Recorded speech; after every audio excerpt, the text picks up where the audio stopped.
A few weeks later, a vexed Menma, his face covered in scratches, grumbled, "I'm going to kill this damn cat one of these days." The source of his wounds, a furry demon, was being held by his infuriating brother. "I have to agree with you on this one, Namikaze. This cat should pay for its deeds." Sasuke snarled, glaring at the same feline with hands full of scratches and cuts. "Calm down, you two. Harming the poor thing won't help. I'm sure he's just scared," Mito scolded the two glaring members of Team 7, trying to stop them from doing anything rash. Of course, she understood their anger. This little cat, Tora, had left its mark on them. She only avoided her own set of scratches by not touching the cat herself, a lesson she learned when it hissed at her. Meanwhile, Naruto was scratching Tora's head, making the little cat purr in delight. Naruto didn't understand why everyone called the little fellow a demon. Tora was quite friendly if you asked him, and he was a challenge to catch. Well, except for Naruto. He just had to call Tora, and for some reason, the cat would come to him, a fact no one else on his team could comprehend.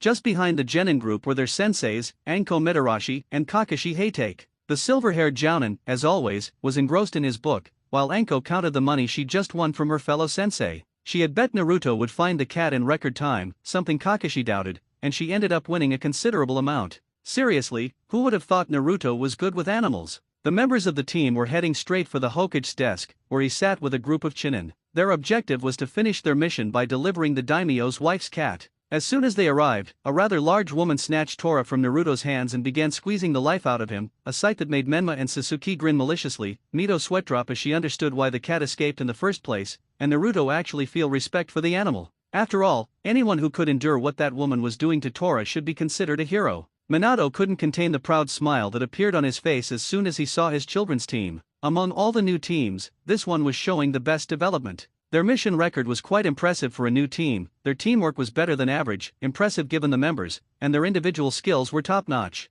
Since the team was formed, both Kakashi and Anko had been tirelessly drilling team exercises into the 4 genin. Naruto had no problem working with Sasuke and was willing to cooperate with his former siblings for the sake of the team. Mito and Sasuke also worked well with the other members, although Sasuke more than once ended up in a heated discussion with Menma over simple things. Menma, on the other hand, while willing to work with Naruto, would always make rude comments about his older brother. Of course, both Kakashi and Anko did their best to stop this behavior, but Menma was unwilling to change his attitude. Why? Only 2 people knew, and they would never tell anyone else. Besides teamwork, they also focused on chakra control, a skill each member had a different level of. Sasuke had the least training, she was still on the tree climbing exercise. While not new to it, she had yet to truly master it. Meanwhile, both Menma and Mito were still stuck on the water walking exercise. Their problem was having too much chakra, thanks to a certain fox, which made their chakra control more difficult than for others. Naruto was on another level, however. Both Kakashi and Anko found they had nothing to teach him since he was already doing the kunao balancing exercise while water walking, something no genin should be able to do. This, of course, raised questions for both Kakashi and Anko, jealousy in Menma, who thought his weak brother shouldn't be able to do that, pride in Mito, who thought her Nii-san was awesome, and awe in Sasuke, who was once again impressed by her friend's true skills.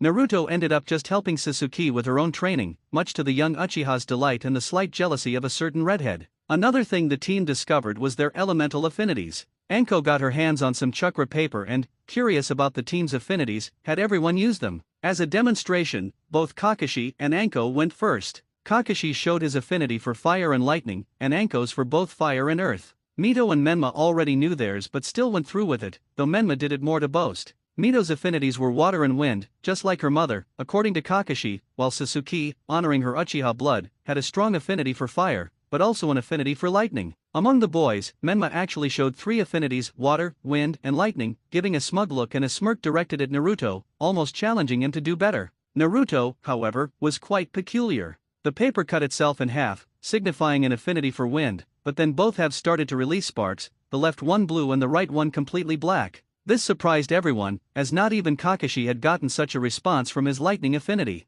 This, of course, confirmed Naruto's suspicions about his affinities. Lightning was no surprise, and he had a hunch that wind was another one. The black sparks were a surprise, but he guessed it was probably just a reaction to his Yami no Meiho, dark magic, something that Zeref later agreed with. Team 7 reporting in, Hokage-sama, spoke Kakashi, getting a nod from the blonde Hokage. Good job as always, Team 7. Now, there are more D-rank missions here that you can. Minato began, but he stopped when he saw both Kakashi and Anko move a step forward while the genin stayed back. Hokage-sama, we, as senseis of Team 7, request a C-rank mission, said Anko in a formal tone that was completely uncharacteristic of her, earning a raised eyebrow from Minato and surprised expressions from most of the genin. Are you sure that this team is ready for that? Minato questioned, looking at both former Umbu members with nothing but seriousness. This was not a decision to take lightly, as while most C-rank missions were easy for genin teams, sometimes they became harder due to an unpredictable variable. For example, missing nins. We are, Hokage-sama, Kakashi said in the same formal tone that Anko had used.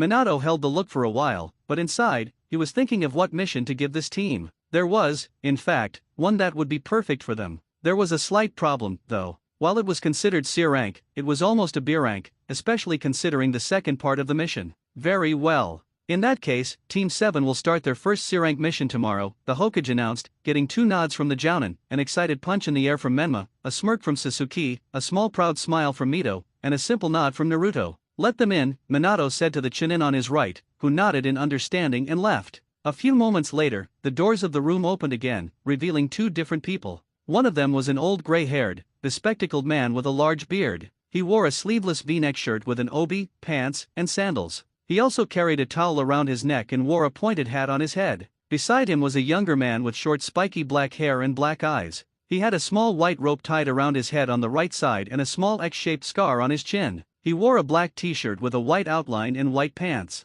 He also had scars on his arms. Team 7, these are the men you will be protecting for your C-rank mission. They are Tajuna-san and Kaiza-san, from Nami no Kuni, Land of Waves, Minato said, gesturing to the 2 men who had just entered. The younger of the 2, Kaiza, gave the team a polite smile and a nod, while Tajuna, on the other hand, snorted at the sight of them. Is this all we get? A group of brats, a cyclops, and… Tajuna stopped when he saw Anko, and after staring at her for 10 full seconds and blinking twice, his whole demeanor changed. Thinking about it, I guess this team might not be that bad. With that, Tajuna was punched on the top of his head by Kaiza. Stop acting like a creep, old man, Kaiza said, then directed a smile toward the team. I'm sorry for this old geezer, he just can't help himself. I think we lost him a few years ago anyway. He smiled nervously, which made the members of Team 7 sweat drop and Anko give a feral grin that promised punishment if Tajuna tried anything. Team 7, your mission is simple. You will escort both Tajuna-san and Kaiza-san to Nami no Kuni, Land of Waves. There, you will act as their bodyguards for a time.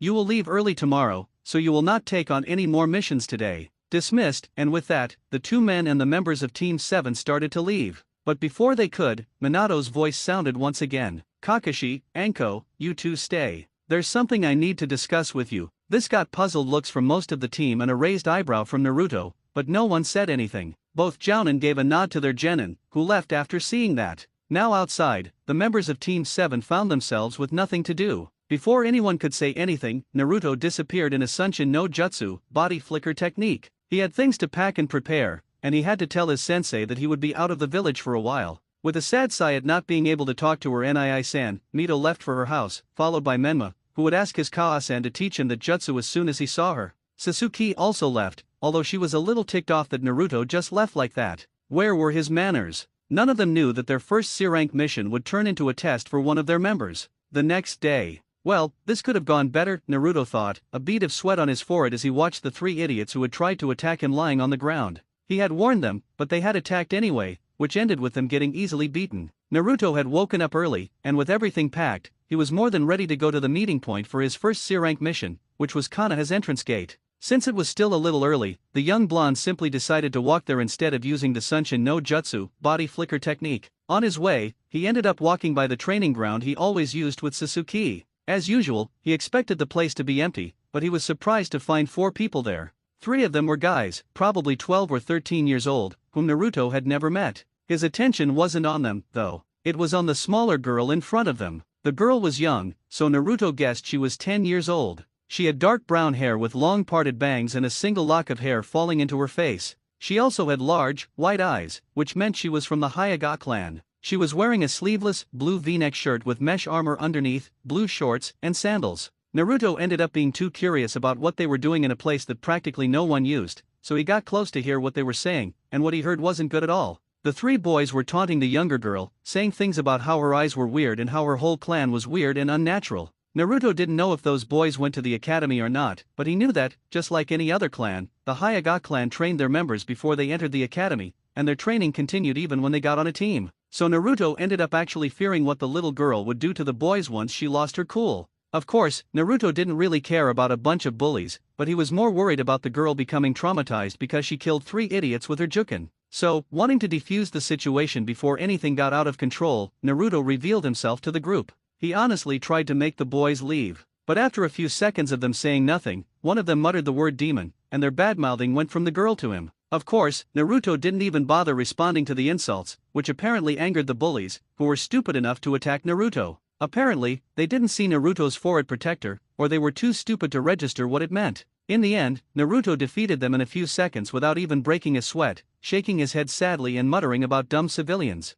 This brings us to our current situation: Naruto looking at the young Hyuga girl, whose big white eyes were looking directly at him without blinking and showing a good amount of curiosity, not knowing what to say. "Are you okay?" Naruto asked, not knowing what else to say. This just got a nod from the young Hyuga, which didn't really help the situation. "Hanabi Hyuga," the young girl said, her voice quiet yet firm. "That's my name." This made Naruto blink. He forgot that he hadn't really introduced himself to the girl, which she just did. "A pleasure to meet you, Hanabi-san. My name's Naruto." Naruto introduced himself, deciding not to say his last name. He had been doing this for a while. After all, he wasn't part of that family, so why use their last name? As soon as he said his name, Hanabi's eyes widened for a moment before she calmed herself. She had come here for a reason, and that reason was the person right in front of her. "I could have dealt with them myself," Hanabi said, but without any arrogance. It was just an unquestionable fact, which it probably was. "I know, but there was no reason for you to dirty your hands with this scum, was there?" Naruto replied, getting another little nod of acknowledgement from Hanabi, whose eyes were still glued to Naruto's. Sadly for the young girl, since she would have liked to spend more time with the young blonde, Naruto had to leave since he still had a mission to go to. So after saying a quick goodbye, the young blonde decided to just use Senshin no Jutsu, body flicker technique, to get there since his mood was already ruined by the idiots he had just beaten. After he left, Hanabi, having nothing else to do, also started walking out of the place, completely ignoring the unconscious forms of the 3 boys. She had come here for a reason. She had asked her Oni-sama if she knew where Naruto spent his time, and the only place Hinata could think of was this training ground, since more than once she had watched Naruto train here. So Hanabi had come here expecting to see the blonde, but she ended up being confronted by those 3 idiots who had seen her enter this training ground and started talking shit about her clan. Hanabi was more than ready to make them eat their words, but Naruto had appeared just before she could and had delivered punishment to them himself. Hanabi had a finger on her chin and a face that showed she was deep in thought. Her meeting with the blonde genin was replaying itself in her mind over and over. It had been short, but she at least got a little glimpse of how he was, which was better than nothing. If Naruto had been able to read minds, he would have been definitely shocked by what Hanabi was just thinking. After all, it was something that affected him directly but that he had no idea about whatsoever. "Naruto Uzumaki Namikaze, so you're the one I'm going to marry, interesting." Meanwhile, with Zeref. While his apprentice was starting his first C-rank mission, the powerful dark mage known as Zeref was in a place completely different from where he usually trained Naruto. Of course, the difference was just the location, as right now, Zeref was not in the training room in Konoha that he used to train Naruto. No, he was in another training room that looked exactly the same, the only true difference being that this place had more rooms and you could enter it from a secret passage, not just by using magic circles. Traveling by using magic circles was a complicated branch of magic. While some people might believe it was easy since the only thing you needed were 2 magical circles connected in 2 different places, it was, in fact, harder than that. For example, the magic circle itself was a tricky thing to craft. You had to be a master in the art, since just one tiny mistake when making it could result in anyone who used the magic circle to teleport losing a limb or even dying.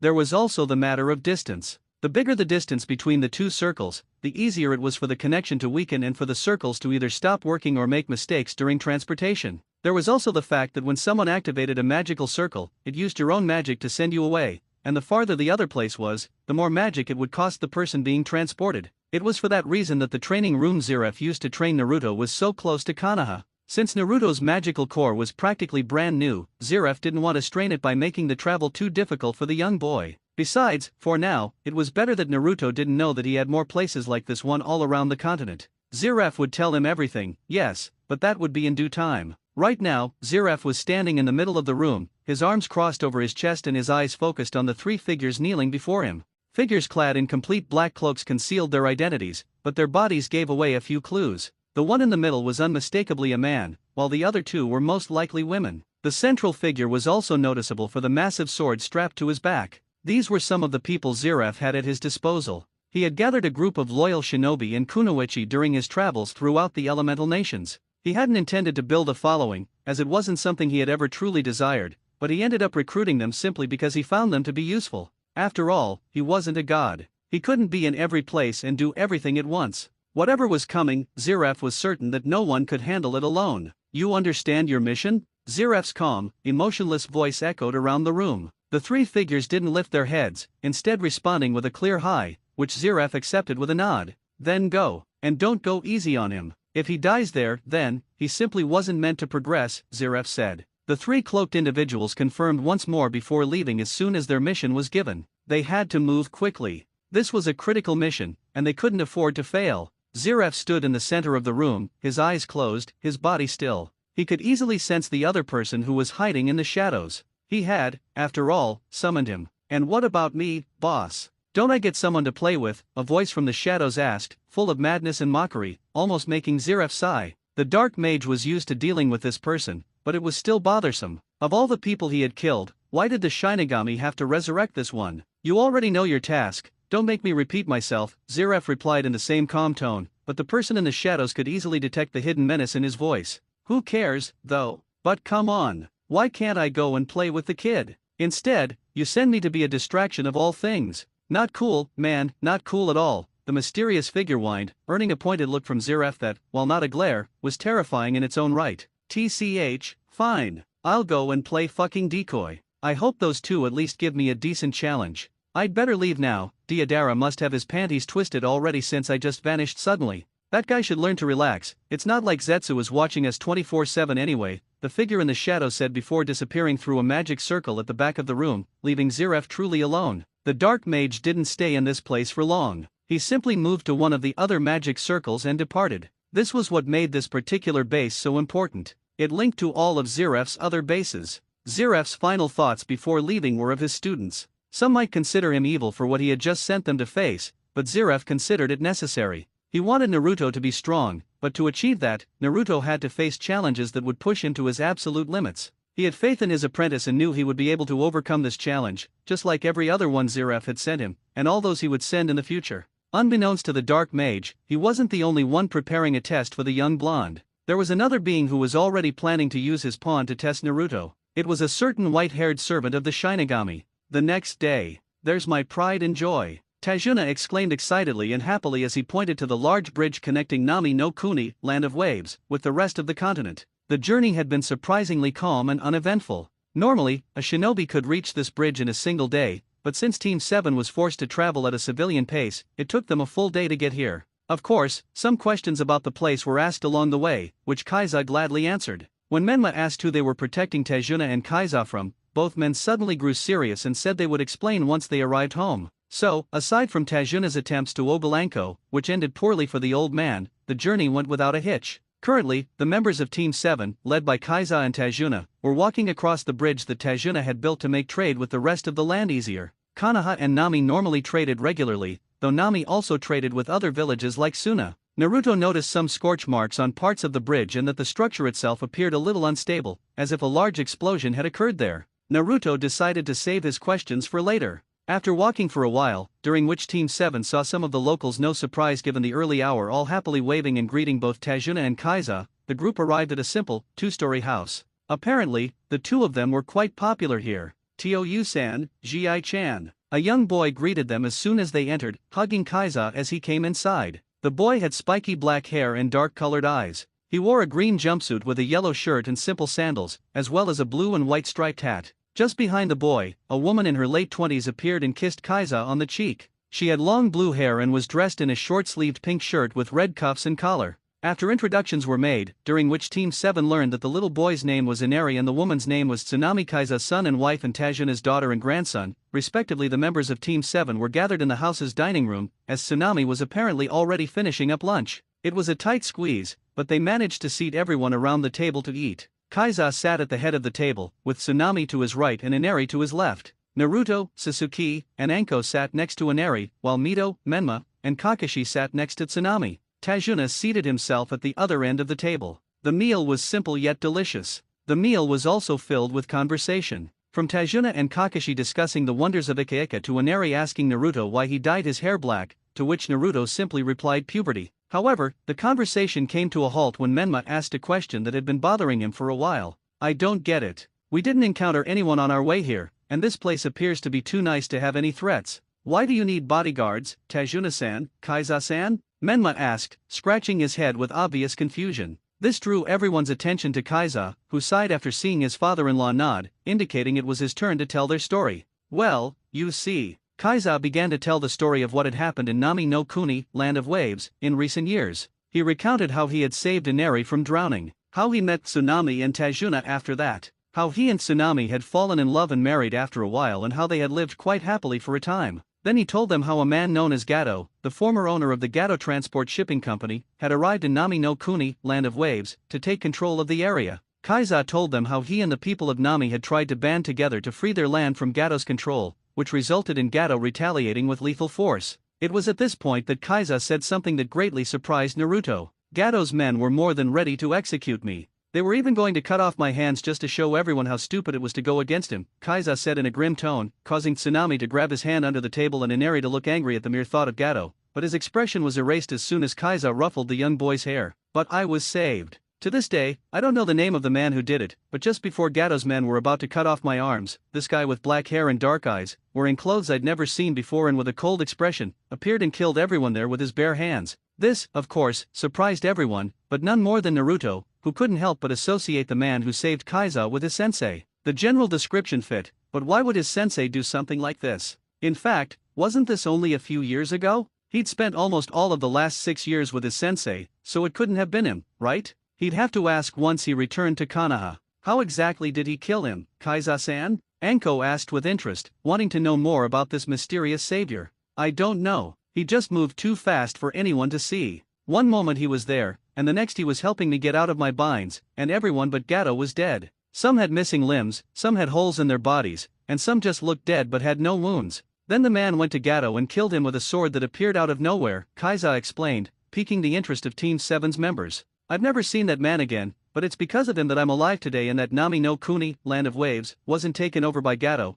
Kaiza continued with a grateful smile, receiving a hug from Tsunami. After that, I decided it was best if we had a way to connect us with the rest of the continent in case someone like Gato appeared again, so I began building the bridge you guys saw, Tajuna said, grabbing everyone's attention. The issue is that lately there have been some attacks on the bridge. Some people have started using bombs to damage the bridge, and they've also started destroying people's businesses while everyone is sleeping at night. That's why we hired protection from Konoha, to ensure nothing happened to us until the situation was resolved, Tajuna explained with a weary sigh, clearly tired of the situation. After that explanation, lunch resumed as usual, with each member of Team 7 lost in their own thoughts. Everyone was so engrossed in their own minds that no one noticed the small nod Anko gave Kakashi after the meal ended. The next day, in a small forest lake near Nami, sitting in a beautiful clearing, surrounded by trees and a small crystalline lake, was none other than Naruto Uzumaki Namikaze, apprentice of Zeref and a lightning dragon slayer. The young blonde had woken up earlier than the others and, since his turn to watch over Tajuna's family wasn't until later, he decided to explore the area a little, hoping to find a place where he could train or meditate for a while.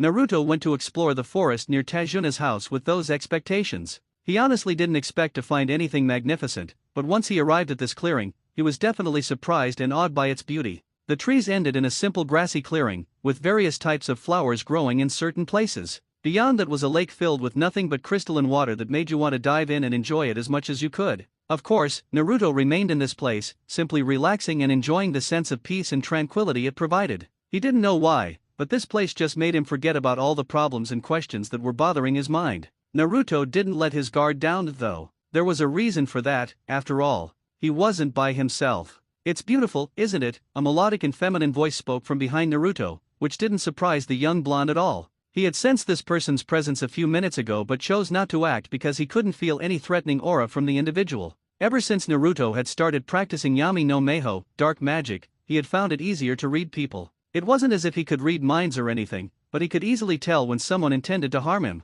Of course, the sixth sense of his didn't work if the person didn't mean to cause him harm, making it useless against someone like Anko, who just wanted to annoy him or surprise him with an attack, but didn't actually mean to harm him. This was the result of not only his training in Yami no Meiho, dark magic, but also a side effect of having a dragon soul inside the lacrima that gave him his Kaminari no Metsuria Meiho, lightning dragon slayer magic. It would not, however, be the only advantage Naruto would gain from it. It is, Naruto replied in a calm and peaceful voice, looking at the figure who walked to his side before sitting down next to him, her brown eyes fixed on the lake. This girl was quite lovely. She had long black hair, pale skin, large, dark brown eyes, a slender frame, and was slightly shorter than Naruto. She wore a sleeveless pink kimono with pale red edges and small plum-colored swirls that reached her ankles. A simple white obi tied in a bow was around her waist, and she wore a pair of light brown sandals with dark straps. She also wore a dark-colored choker around her neck. The two said nothing more for a while. They simply sat there, admiring the natural beauty of the place. The silence was not awkward at all, it was more of a comfortable one.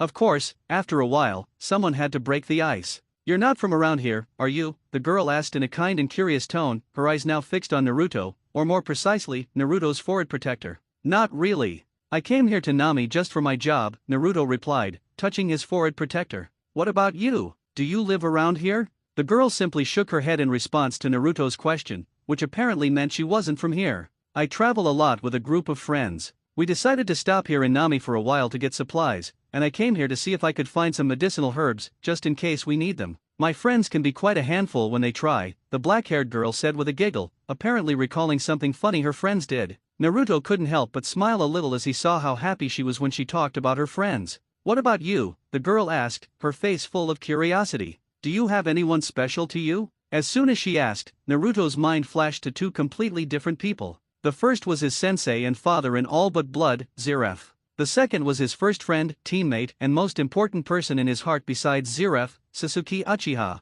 "I guess. I don't have many of them, but there are some people I care deeply about," Naruto said. He wasn't sure why he had said something so personal. He just found it easy to talk to this girl, which was extremely strange given that he had only met her a few minutes before. "Then you can become strong," the girl said after a while, her eyes fixed on Naruto with nothing but understanding. "What do you mean?" "I believe that only when you have people you care about, that only when you have people you want to protect with everything you have, can you become truly strong." Those words resonated deeply with Naruto. They sounded a lot like what his sensei had told him a long time ago, about how true strength could only be found in the bonds you form with the people you call friends and family. The young blonde found himself unconsciously nodding, his gaze shifting from the girl's brown eyes to the lake once more. "Those are truly wise words," Naruto said to the girl, unsure of what else to say at this point. "They are, aren't they? A very important friend of mine told them to me a long time ago, and I have kept those words in my heart ever since," the girl said, her eyes distant, as if she were recalling something from the past that had a profound impact on her. "This friend of yours, I think I would like to meet someone like him." At Naruto's words, the girl let out another small giggle, and Naruto wondered if he had missed a joke or something. "Maybe you will. Sadly, he is far away from here right now, helping someone who needs him," the girl replied, making Naruto even more interested in the person who was her friend. After that brief exchange, the two of them sat in a comfortable silence for a while, both losing track of time. Naruto had no idea who this girl was, but he felt at ease in her presence. It was getting late, however, and Naruto had to leave because his shift guarding Tajuna would begin soon. The black-haired beauty beat him to the punch, though, because before Naruto could say anything, she stood up, straightened her kimono, and gave Naruto a warm smile. "I hope this isn't the last time we see each other," the girl said, eliciting another small smile from Naruto. "I hope so too." Naruto looked perplexed, just now realizing that neither he nor the girl had exchanged names. The black-haired girl apparently caught on to his predicament, as she giggled again before saying, "My name is Haku, nice to meet you, Shinobi-san. It's a pleasure to make your acquaintance, Haku-san. My name is Naruto." And with that, the girl was gone. Naruto's gaze remained fixed on her form until she was out of sight. Naruto sighed before standing up, already missing the presence of the girl, Haku. He wasn't sure if it was healthy to be so interested in someone he had just met, but he couldn't help but want to talk to her more. So when Naruto finally left the small clearing with the lake, his thoughts were of the black-haired girl he had just met, and whether he would see her again tomorrow. He could only hope. 1 week later. A week had passed since Naruto's first meeting with Haku, and things in Nami had been nothing but peaceful, save for a few minor incidents here and there. Naruto had been coming to the same spot at the same time every day for the past week, and Haku would appear shortly after. The two would simply have small chats, usually about random topics, and never discuss their past. Other times, they would simply enjoy each other's company while admiring the natural beauty of their meeting place. Naruto's favorite part of his time in Nami was his clandestine meetings. Of course, his daily early morning disappearances didn't go unnoticed by the rest of the team. Sasuke, Mito, and Anko were particularly curious, while Kakashi felt Naruto deserved some personal time and Menma simply didn't care. When asked, Naruto told them he was just taking a walk in the forest to find a good training spot. He kept his meetings with Haku a secret, sensing nothing good would come from revealing them. He especially didn't want to tell Anko or Sasuke. He could already picture the fallout. Anko would tease him relentlessly, and Sasuke would get angry for a reason he couldn't grasp. He thought about asking his sensei if there was a way to understand the female mind, but sadly, that was one subject Zeref had not mastered. Other than that, not much of note had happened in Nami. Anko and Kakashi were supervising the bridge's reconstruction, while Naruto, Sasuke, Mito, and Menma either escorted Tajuna or Kaiza or stayed to guard the house. However, there was something the genin didn't know. It was part of a second mission Minato had given Kakashi and Anko. Since Konoha and Nami had been trading partners since the bridge was built, it was crucial that it wasn't destroyed or that Nami didn't fall to coercion. To that end, Minato had tasked Kakashi and Anko with finding the leader of the group trying to cause chaos in Nami and dealing with them appropriately.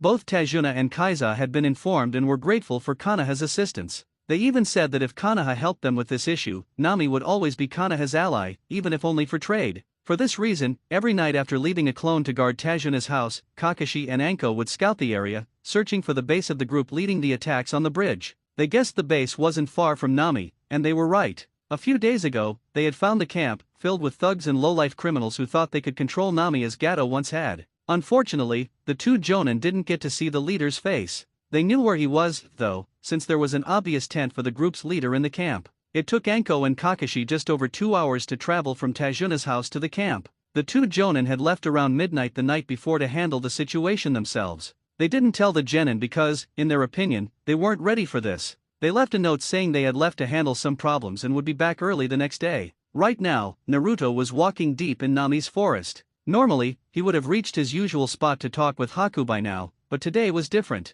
Someone was following him. He knew who it was. He had been patient, walking in circles. He even stood in the same spot for a while, waiting for the person who had decided to follow him to just leave. He didn't want her to know the exact location of his favorite spot in this forest and was sure she would give up after a while of him just wandering around doing nothing. He was apparently wrong. Naruto stopped and just stood there, taking deep, calming breaths. If it was Sasuke, he wouldn't be mad, just a little annoyed, but why was she following him? He was able to work with her and be civil, but if this was how she was going to act spying on him, then this time was truly doomed to fail. Come out already, Mito. You're not fooling anyone, Naruto said to no one in particular, almost as if he were talking to himself, but he knew she heard him. This was proven when Mito Uzumaki Namikaze appeared in front of him after jumping from a tree. For a few seconds, neither Naruto nor Mito said a word. Naruto's eyes were fixed on Mito, while the red-headed girl couldn't meet her brother's gaze. She felt embarrassed that her brother had discovered her so easily and was now afraid she might have angered him by following him. But she had to.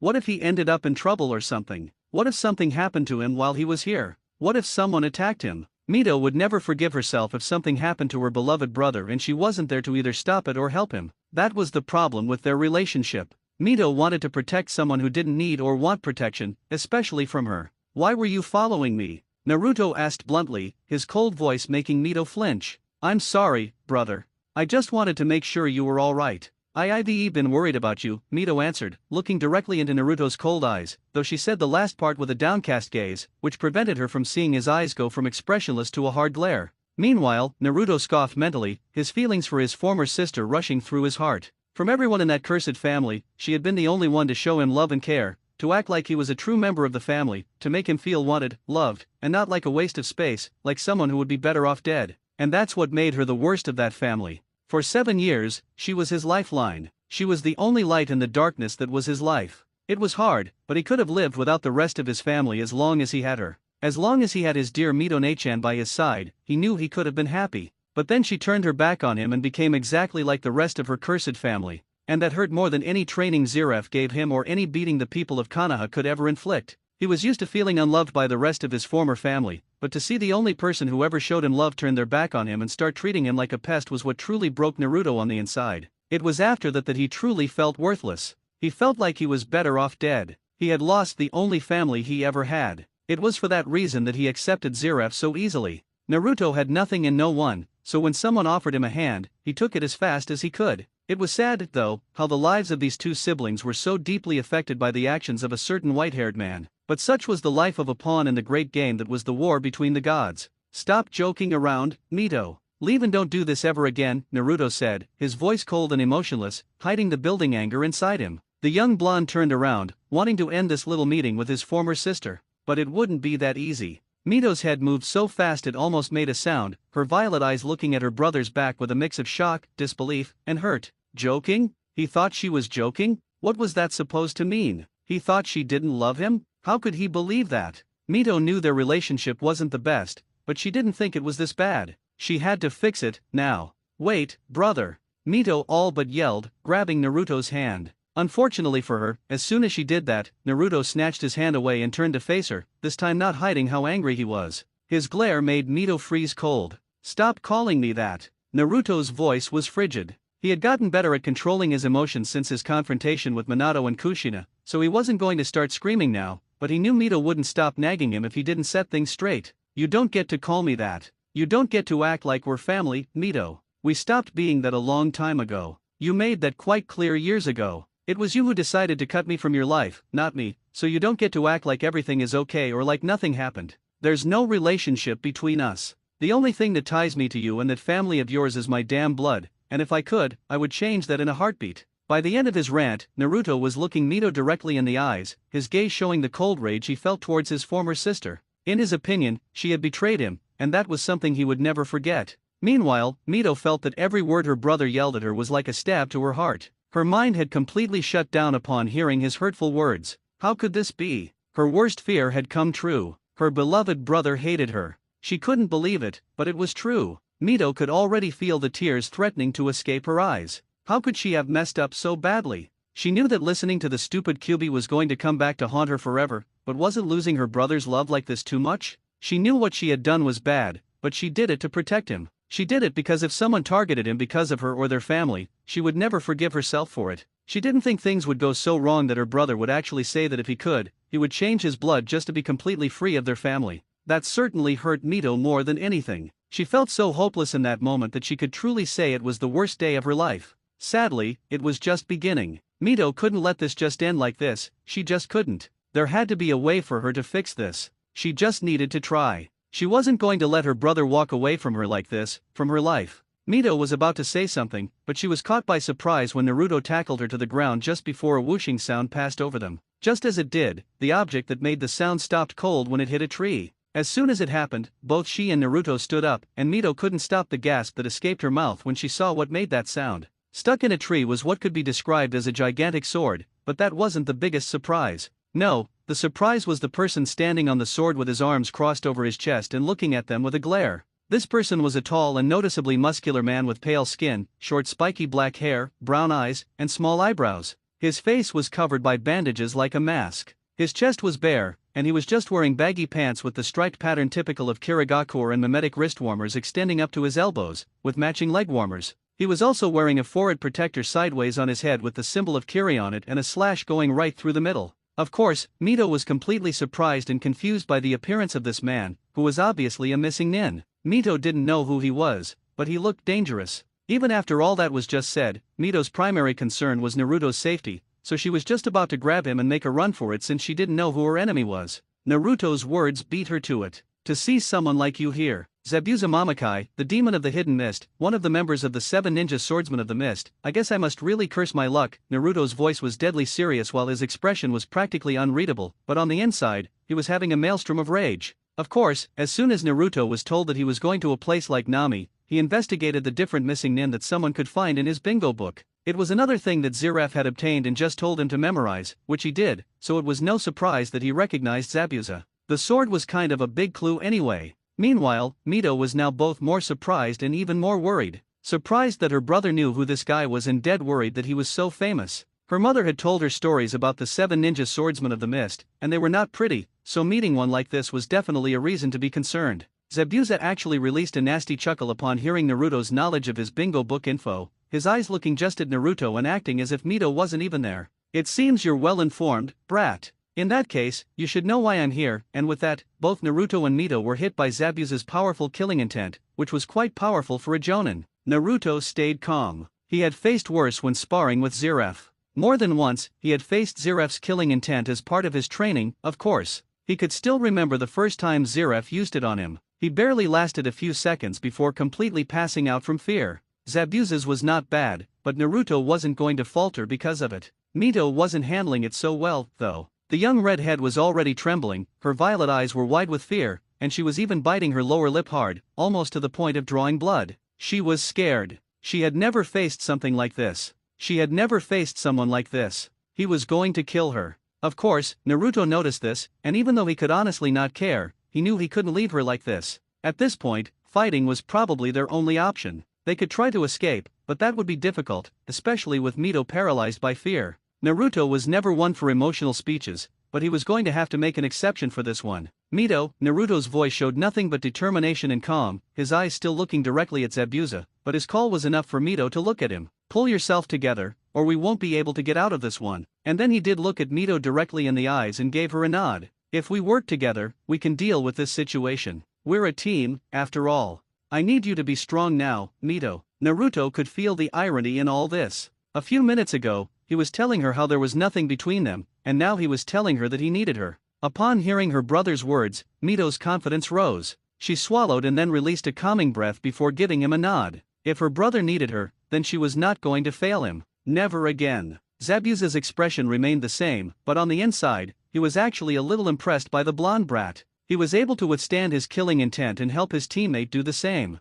This was not going to be a team fight, though. I have to admit that I'm curious. Why did you attack us, Zabuza-san? Naruto asked calmly. The young blonde had many questions in his head. He refused to believe that this was just a coincidence. Zabuza must have come here for a specific reason. Was he targeting Tajuna and his family, so he decided to eliminate Tajuna's bodyguards first? That was likely, but it would also mean that whoever wanted Tajuna dead and Nami under their control had hired missing nin. And that was never good, especially if one of them was someone like Zabuza Mamakai. Do I need a reason? Maybe I just like to cut little wannabe ninjas like you. You shouldn't worry about my reasons. Zabuza removed the sword from the tree with one hand, making it look as if it were as light as a feather, and then pointed it directly at Naruto. The thing you should worry about is which limb my sword is going to cut first. Both Naruto and Mito were more than ready for whatever Zabuza did. They would have to fight. Expecting reinforcement was probably futile. Their senseis were gone, and Menma and Sasuke had no clue where they were.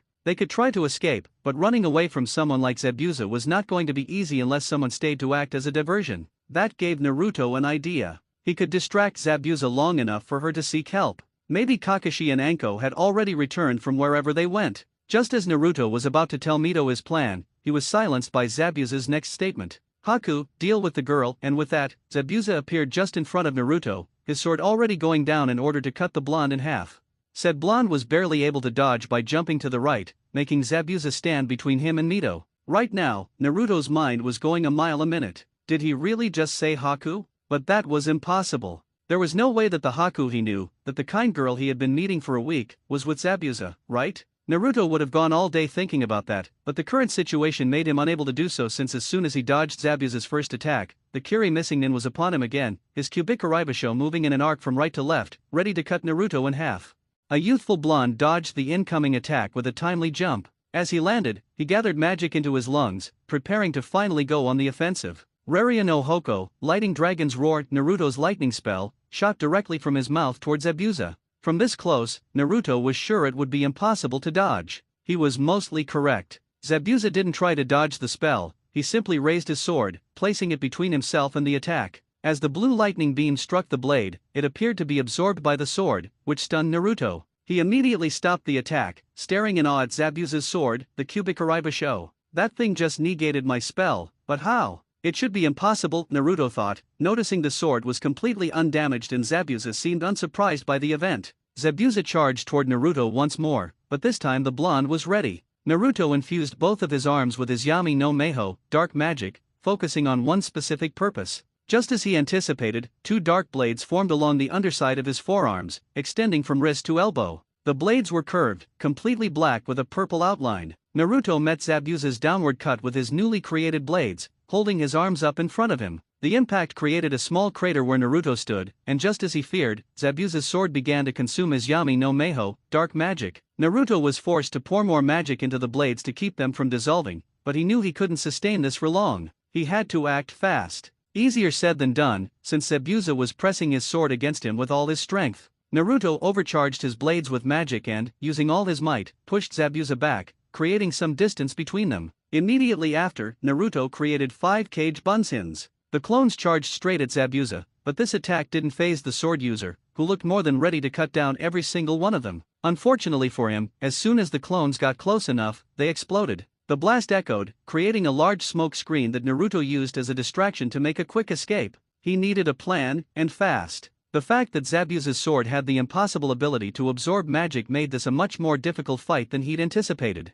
He wasn't the only one facing a difficult opponent, however. Meanwhile, with Mito, the young redhead had been separated from her brother as soon as the fight began. When Zabuza attacked Naruto, she was ready to help, but was stopped by another individual. This one, with black hair tied in a bun and wearing an Umbu mask, began throwing senbon needles at her. She managed to dodge most of them, but still got hit by a few. Fortunately, the QB inside her caused the wounds to heal much faster than normal, leaving her more than ready for the fight. Mito now stood across from her attacker, who Zabuza had yelled was named Haku. Mito wanted nothing more than to run and help her brother fight Zabuza, but Haku stopped every attempt she made to get to where her brother and Zabuza were fighting. Suten Teppadama, water release, gunshot. Mito yelled after performing the necessary hand seals, launching a bullet of water from her mouth directly at Haku. Haku jumped backward, doing some hand seals just before the jutsu hit her. Mito thought she had hit her target, but when she saw her jutsu hit a tree, she tensed again. Haku had disappeared. Mito quickly turned around as she sensed something behind her, and she was right.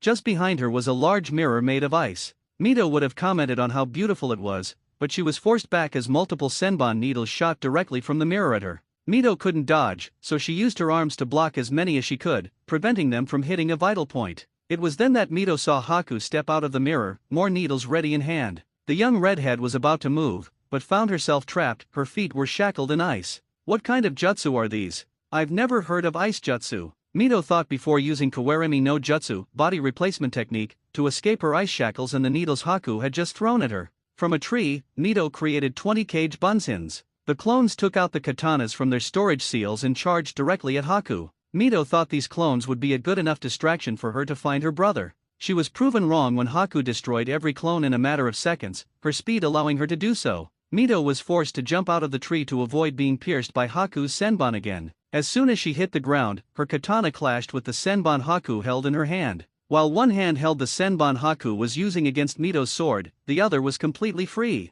With that hand, Haku began to perform one-handed seals, making Mito's eyes widen in surprise at her opponent's skill. Hihatsu Sensatsu Suisho, secret technique, 1,000 flying water needles of death. Haku said before multiple water needles formed around her and Mito. Haku then jumped back, allowing the needles to fly directly at Mito, but the young redhead managed to avoid the jutsu by jumping out of its range just before it hit her. It was becoming clear to Mito that she wouldn't be able to help her brother until she defeated Haku, who was doing everything she could to stop Mito from leaving. She would have to defeat her quickly, then. There was no way she was going to let this person get between her and her brother's safety. She wasn't going to show this bitch any mercy. Meanwhile, with Naruto, the young blonde was now standing with his back against a tree, doing his best to sense Zabuza. He had thought of a way to deal with the Kiri missing Nin. He just needed to deal with his sword. But right now, he was waiting for the attack he knew was coming. After all, the sudden mist that had appeared everywhere was definitely not normal, and he knew Zabuza was an expert in silent killing, so it was better to stay on guard at all times. Naruto wasn't able to dodge the attack though, as the tree behind him and his whole body were sliced in half by one clean strike from Zabuza's sword. He had decided to attack from behind the tree, since his sword could cut through wood as if it were butter. It wasn't that easy, however, since just after his attack, Naruto's body turned into smoke, revealing it to be nothing but a cage bunshin. Just after Zabuza realized this, Naruto's spell was already on its way to hit Zabuza directly in the back. The spell used was Naruto's Raryo o Tenjiki, Lighting Dragon's Heavenward Halberd, and it was shot by the real Naruto, who was hiding in one of the trees. The powerful lightning spear seemed like it was going to hit Zabuza's back, but in a display of reflexes, Zabuza didn't even turn around. He simply placed his sword against his back and held his ground, allowing his blade to absorb the spell. "TCH, damn it," Naruto muttered in a low voice. The young blonde was about to leave his hiding spot, knowing Zabuza was now aware of his location, but a powerful kick to his head launched him out of the tree. Naruto ended up falling into a clearing, blood dripping from his lower lip down to his chin. "You're not the only one who can play with clones, you know?" Zabuza said to Naruto, who was now standing. A clone stood beside Zabuza. It was responsible for the kick Naruto had just received. Zabuza's clone dashed at Naruto with his sword ready to strike, but Naruto moved faster, slashing the clone's torso just as it was about to strike him with its sword. Using his Raryo no Saiga, Lighting Dragon's Crushing Fang, the clone turned into nothing but water, revealing that it was created by Zabuza's Mizubunshin no Jutsu, water clone technique. The real Zabuza took this chance to attack Naruto, forcing Naruto to once again create blades on his arms to meet Zabuza's sword. He could have used kunaos, but he didn't want his weapon cut in half in the middle of the fight. Using the blades made from his magic, Naruto met Zabuza's cut head-on. He would parry, block, or dodge every cut Zabuza made while trying to punch or cut Zabuza himself. Naruto had the advantage of speed, but Zabuza was, without a doubt, a tough opponent. Things got worse when Naruto finally realized where they were. It was the clearing where he had met Haku. Not only that, but they were already fighting in the lake. Naruto cursed in his mind letting someone like Zabuza into the water. He knew he was going to pay for it, which he did. Zabuza gave Naruto a mighty swing of his sword, stronger than any he had given him before. Naruto was able to block it, but the force behind it was enough to send him flying back a good distance. As soon as he got his bearings, Naruto saw Zabuza performing some hand seals, his sword on his back. The young blonde would have taken the opportunity to attack, but it was already too late, as Zabuza had finished his jutsu. Suten, Debakufa no Jutsu, water release, great waterfall technique. And with that, a gigantic and powerful stream of water from the lake launched directly at Naruto. The young blonde knew that if it hit him, he was as good as dead, and dodging was impossible at this distance. He had to defend himself. Naruto placed his palm on the lake's water and used his Yami no Meiho, dark magic, to create a completely black dome around himself. It was a shield, in fact, the only truly defensive spell Naruto knew. The dome would be as strong as Naruto's will and the amount of magic he put into it. Knowing that Zabuza's jutsu was not weak, Naruto poured a lot of magic into the dome. Zabuza's jutsu hit the dome as expected, and Naruto could feel his shield crumbling under the power of the jutsu, so he put even more magic into it to make sure it withstood the power of the water technique. Finally, Zabuza's jutsu stopped, and a second later, Naruto's dome disappeared, revealing a panting Naruto. Normally creating the dome wasn't that hard, but he had overcharged it with a lot of magic just to sustain that jutsu. The young blonde wasn't given time to rest, though. As soon as his dome went down, he was met by water, or to be more precise, a dome of water, courtesy of Zabuza, who was now standing right in front of him with one hand holding the dome. This is my Suro no Jutsu, water prison technique, so unless you know how to breathe underwater, you're as good as dead, a smirking Zabuza revealed, though it was hard to tell with his bandages. Normally, a lot of people would panic in this kind of situation, but Naruto wasn't like that. He knew every technique had a weakness, and he knew the weakness of this one. The user had to stay close to the water prison itself, and one of Zabuza's hands was gripping the dome of water. A plan rapidly formed in Naruto's head. The young blonde started to fill his entire body with magic, and as soon as he was ready, he converted that magic into nothing but electricity and released it all at once. As he expected, the dome, made of pure water, worked as an excellent conductor for his electricity, and Zabuza, who still had one hand gripping the dome, was met with a powerful shock throughout his body. Zabuza screamed in agony. The feeling of so much electricity coursing through his body caused him a lot of pain. The missing nin was no longer able to hold the prison and was forced to release Naruto. The blonde was not going to miss this chance. Zabuza's body was twitching, and he was down on one knee. If the man had held the dome for a few more seconds, he would have been knocked out for good, but Naruto wouldn't give him a chance to recover. The young blonde quickly charged his right arm with his Kaminari no Metsuria Meiho, lightning dragon slayer magic. Blue sparks appeared on his arm until it was completely covered in blue lightning. Then the electricity started to take on a form. Slowly but surely, what could only be described as the head of a reptile, made of nothing but blue lightning with two yellow dots for eyes, formed around Naruto's entire arm. Metsuryo Aji, Kaminari Kokuo, Raijin no Haihakai Kiba, Secret Dragon Slayer Art, Lightning King, Raijin's Destructive Fang. Naruto said before dashing toward the down Zabuza, his right arm which held the powerful spell ready to destroy the Jounin. However, it seemed that Zabuza still had strength in him. Before the spell hit him, he unsheathed his massive butcher knife sword and swung at Naruto. The blonde, having no other choice, met the sword head-on with his spell. The mouth of the dragon-like lightning head that Naruto had around his right arm opened, revealing razor-sharp fangs made of lightning, and then closed as soon as the sword entered its mouth. The result was a battle of wills between Zabuza and his sword and Naruto and his spell. Sparks flew everywhere from the spot where Naruto's spell was holding Zabuza's sword. The young blonde could already feel the Kubikariba Sho's absorbing ability activating, but he wasn't going to lose now. So, Naruto kept pushing, making the fangs of the dragon-like head bury themselves deeper into Zabuza's sword. Then something happened. Naruto didn't know what, but suddenly, strange black marks appeared on Zabuza's Kubikariba Sho. Naruto had no idea what they were, but apparently, Zabuza did, as his eyes widened in shock at seeing them. Naruto didn't know what they meant, but at this point, he had no choice but to keep pushing, hoping they wouldn't have a bad effect on him. Then, just as suddenly, the marks disappeared, and Naruto stopped feeling the Kubikariba Sho's absorbing ability.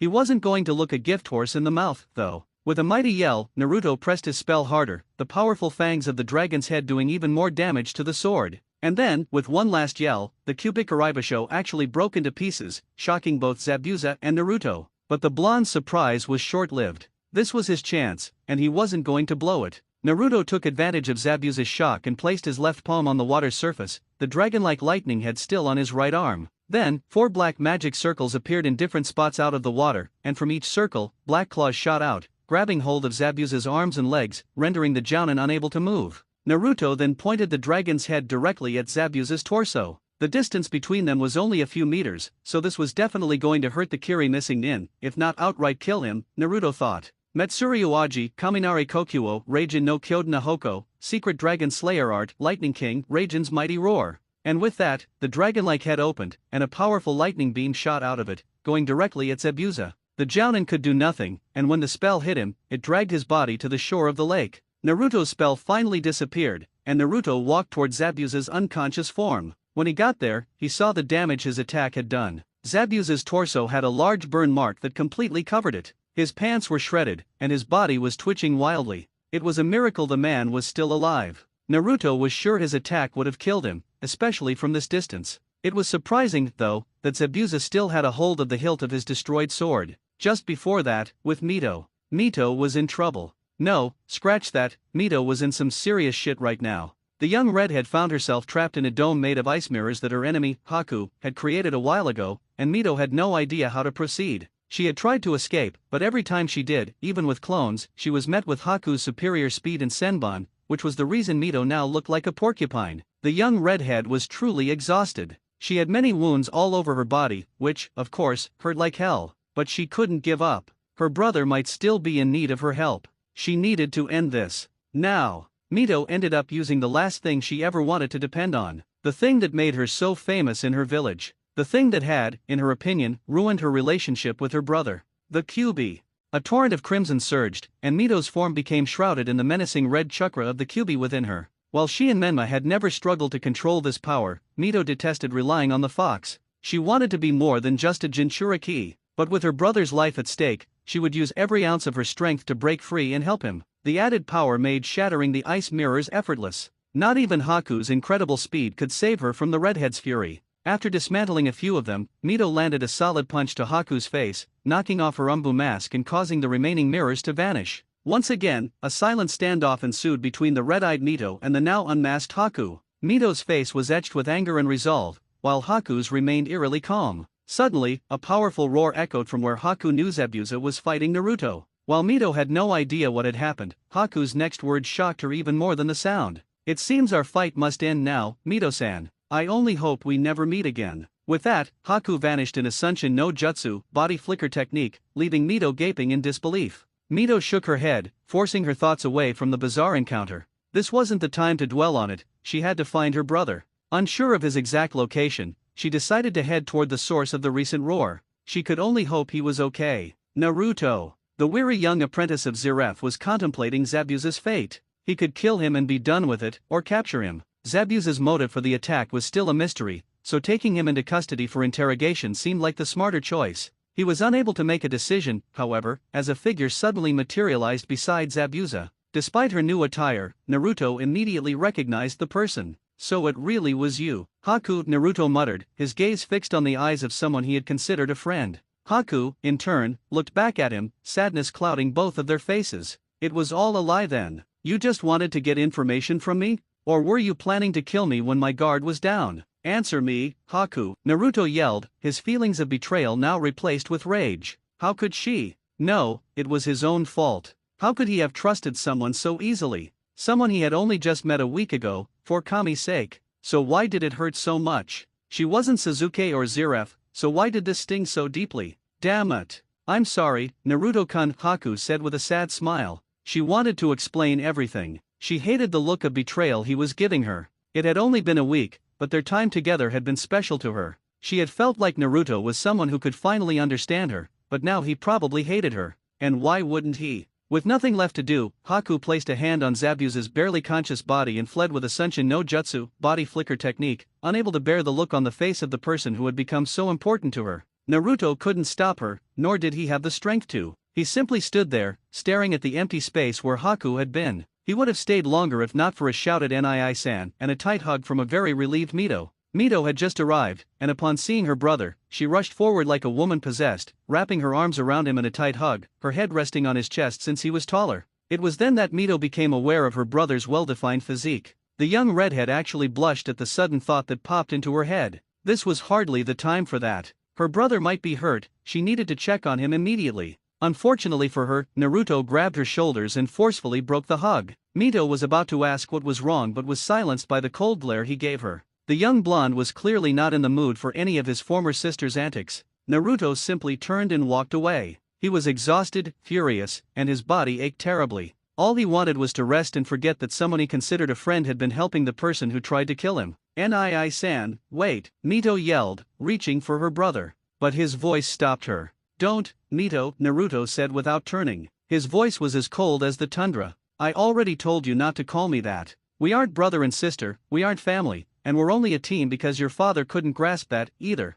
Get that through your thick head and stop wasting my time. With that, Naruto continued to walk, never once looking back. He never saw how his words made Mito finally burst into tears. He never saw her sobbing form as she stood there, the words of the person she loved most shattering her heart into a million pieces. Meanwhile, on Tajuna's bridge, damn it, an enraged Menma yelled, slamming his fist hard against the ground. The bridge itself was in a terrible state, scarred by scorch marks, gashes, and crystalline formations. Both Menma and Suzuki were there. Menma was angrily punching the ground, furious at himself for losing the fight, while Suzuki was admiring the outcome of their battle against the woman who had attacked them, her newly awakened Sharingan proudly displayed. They had been escorting Tajuna to the bridge when the woman suddenly appeared and, without a word, attacked them. They had managed to get all the workers and Tajuna to safety before engaging her seriously, but they had been completely outmatched. They truly gave it their all. Menma had even used the Kyuubi's chakra, and Suzuki had activated her Sharingan, which had awakened mid-fight, but they still couldn't defeat her. In fact, she had dominated the entire battle. She could have killed them more than once, but she hadn't, almost as if she were toying with them. This, of course, didn't sit well with either of them, but there was nothing they could do. Their senseis were gone, and their teammates were missing, so they fought until, for some unknown reason, the woman decided to leave, leaving both genins with a lot of unanswered questions. Suzuki's Sharingan was focused on a shard of pink crystal in her hand, the result of the woman's jutsu. She still didn't even know the woman's name, but she had learned one thing for sure. Shotan, crystal release, was a pain to fight against. Meanwhile, at a camp miles away from Nami, the place that had once been a camp for criminals was now a war zone. Everything was destroyed, and dead bodies littered the ground, some intact, others reduced to ashes. In the center of the destruction stood three people, two on one side and one on the other. The duo was instantly recognizable to anyone from Konoha, Kakashi Hatake and Anko Mitarashi. Both were panting heavily. Kakashi had his Sharingan activated and was glaring at the third individual, while Anko was on her knees with a nasty burn on her leg, also glaring. The third person acted as if their glares meant nothing. This individual had long, spiky blonde hair that reached his lower back. He wore a psychotic grin, revealing his teeth. His red eyes had several concentric circles, which only added to his crazed look. He was dressed in a yellow and dark blue skirt-like armor with a red ribbon at his waist, and a sleeveless black jacket with red clouds. The sleeves and borders of the jacket appeared to have been ripped off. Just after finishing their mission, Kakashi and Anko had been mercilessly attacked by this man. Despite being two of Konoha's top jonin, they were defeated with minimal effort on his part. It didn't help that he could eat every katon, fire release, jutsu they used. This guy was the very definition of a monster. His speed was definitely cage level, he was immune to fire, and he could create a destructive black flame that had nearly killed them more than once. He had defeated them without even breaking a sweat. But now they were in a stalemate. The lunatic stopped attacking as soon as a strange clay bird landed on his shoulder. The man cursed loudly at the bird about how stupid people were for ruining his fun and about a weak swordsman being defeated so quickly. He then gave the two jonin a wide, insane grin before the bird flew toward them and exploded in a flash of light. When the smoke cleared and they were able to open their eyes, the man was gone. He had vanished as if he had never been there, but neither Anko nor Kakashi would soon forget the individual who had defeated them so easily, or his final words, which had confirmed their suspicions about his identity.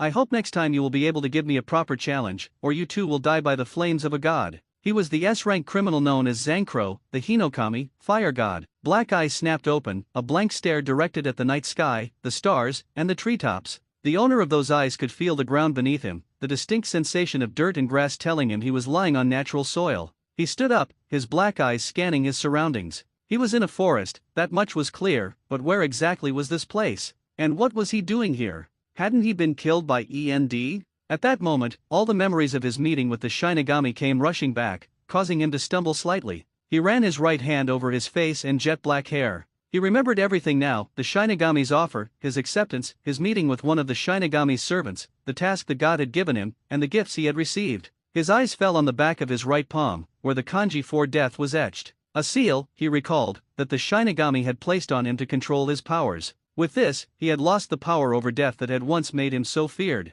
He wouldn't miss it, though. In the end, that power had brought him nothing but despair. His immortality was still there, however, or at least the fact that he had stopped aging. He could feel it easily. Zeref could also sense the Shinigami's other gift, even though he couldn't see it. He could feel the object in his own pocket dimension, the one he used to store things with his Kanso, re-equip, magic. With that came a strange feeling. Normally, he could sense the Etherino that was a constant part of his world, the energy that allowed mages to use magic. But now he couldn't feel it. He could feel something, but it was definitely not the Etherino he knew. It seems you have finally awakened, Zeref-kun, a smooth voice said from behind him. Zeref would have reacted with more violence if someone had snuck up on him so easily, but he recognized the voice. Alcor, Zeref said, turning to face the white-haired servant of the Shinigami, who was smiling at him. It wasn't a kind or playful smile. No, it was a smile as fake as Zeref's own appearance compared to his age. Almost no one would be able to tell it was fake, but it was easy for Zeref to notice. He was good at reading people, after all, and even if this being wasn't human, he looked like one, which did little to make Zeref trust him.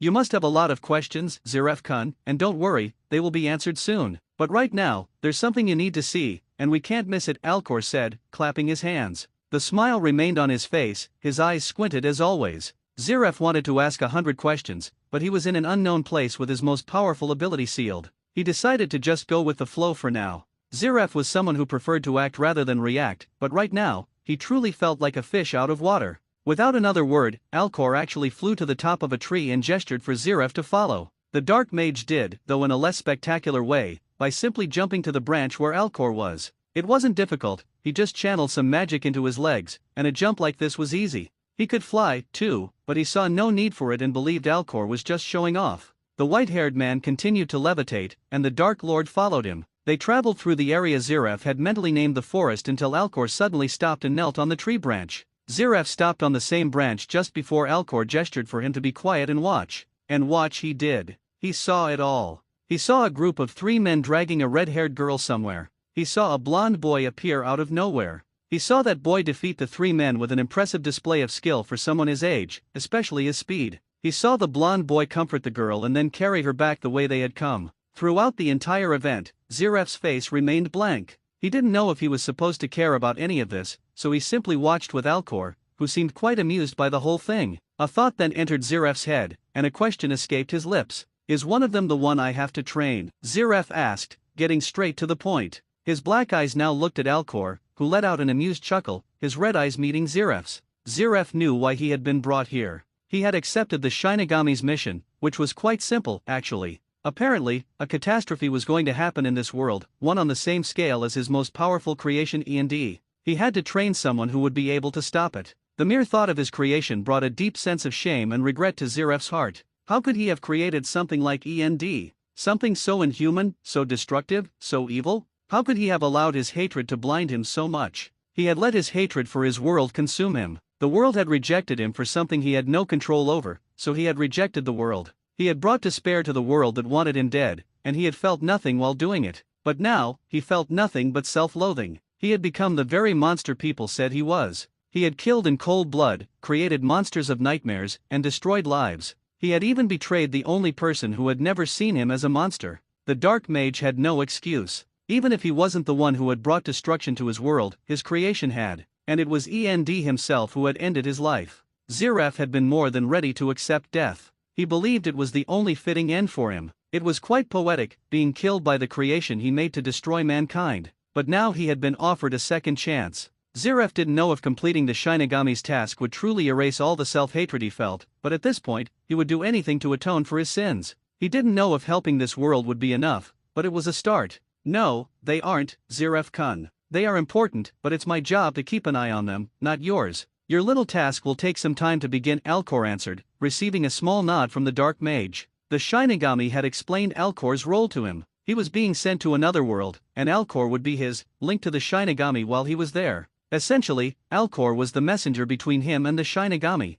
Zeref wasn't naive. It was obvious what Alcor's second role was, keeping a close eye on him, ensuring he stayed in line and completed his mission. Zeref didn't know what Alcor would do if he stepped out of bounds. The white-haired man's strength was hard to gauge. He didn't know if he could defeat someone who was the servant of a god, so he would have to play by the rules until he had enough information about his observer. After all, he'd accepted the Shinigami's offer, but he wasn't going to let his little escort become his puppeteer. Who am I going to train, then? Zeref's curiosity was piqued about his future apprentice. He had never had one, and his creations hardly counted. He was also intrigued by what he could teach them, considering this world lacked Etherino and magic, if it existed, was likely different. I'll tell you when the time is right, Zeref-kun, was Alcor's cryptic reply, causing Zeref's eyes to narrow. Why the secrecy? Was something bad happening? Or was Alcor just a jerk who enjoyed being mysterious? Given how little he knew about this man, both options were entirely possible. Now, Zeref-kun, you shouldn't be thinking such rude things about me.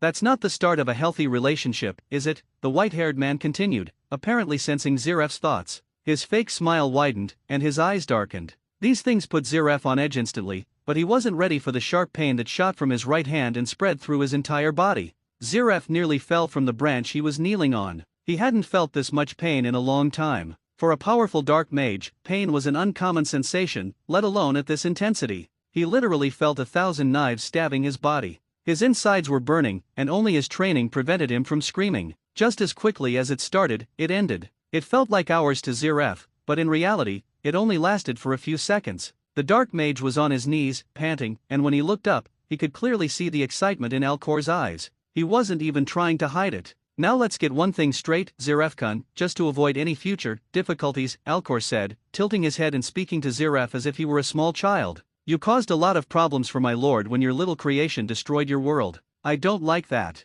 If you ask me, Shinigami-sama should have just eaten your soul and been done with you, but he gave you a chance. I hope you don't fail, Zeref-kun, for your own good. If I ever tell you to do something, you will do it, because any order I give is an order from Shinigami-sama himself, and I won't let you disobey him. And just as you felt, the consequences for disobeying his orders can be quite severe, Alcor continued, touching the back of his own hand at the end. At that moment, Zeref understood. The seal on his hand wasn't just to control his powers. It was, simply put, a leash. But I'm sure it won't come to that, right, Zeref-kun? With that, Alcor's menacing expression reverted to his usual fake smile and squinted eyes. Now come on, Zeref-kun, I'm sure you have plenty of questions, and I'm here to help, of course. Alcor once again levitated, but this time in the opposite direction. Zeref thought he was past getting angry over petty things, but this man had just basically called him his little bitch. Of course, the Dark Lord didn't like that, but he wasn't impulsive. He had accepted this task, he just hadn't read the fine print. He would have to learn to tolerate Alcor.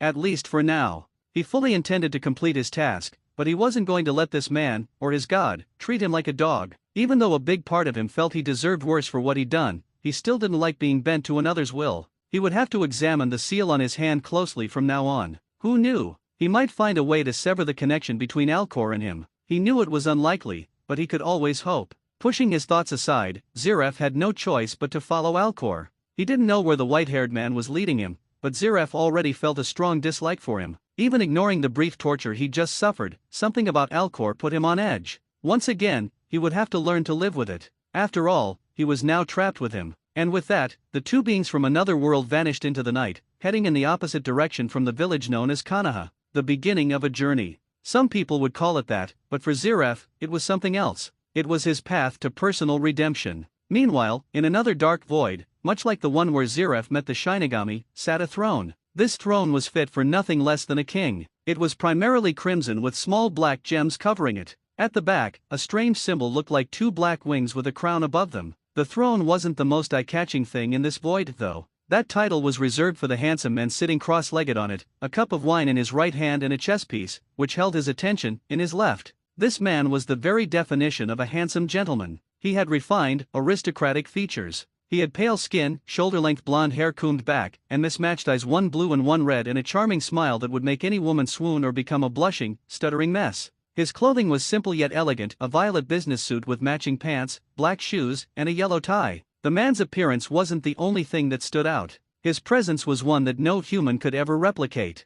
He had an aura of unstoppable power that caused anyone near him to either kneel in reverence or pass out in fear. Such was the presence of Yami, god of darkness and despair. "So you've made your move, brother." Yami's smooth voice resonated everywhere, his focus still on the chess piece in his hand. "I do hope you play the game better than our dear sister, my brother, or else my victory will be too hollow for my liking." The blonde god took a sip of his drink, his eyes closed and his mind wandering. He easily sensed the new presence, or piece in his mind, that had entered the battlefield of the elemental nations. It wasn't hard for Yami to feel Zeref's presence. After all, he was currently focused on that world, and someone as unique as Zeref, who had been under Yami's watchful eye since birth, was easy enough to spot. Yami, of course, knew why Zeref wasn't currently suffering from his dear brother's torment. It appeared that the Shinigami had managed to recruit Zeref to his side, and Yami couldn't help the chuckle that escaped his lips at the thought. With the addition of Zeref to his dear brother's side, this game had become even more interesting than before. And if there was one thing Yami enjoyed, it was a good game like this one. Yami's mismatched eyes opened, and his focus went to the dark void stretching out before him. In that void, 4 figures appeared in a vortex of shadows.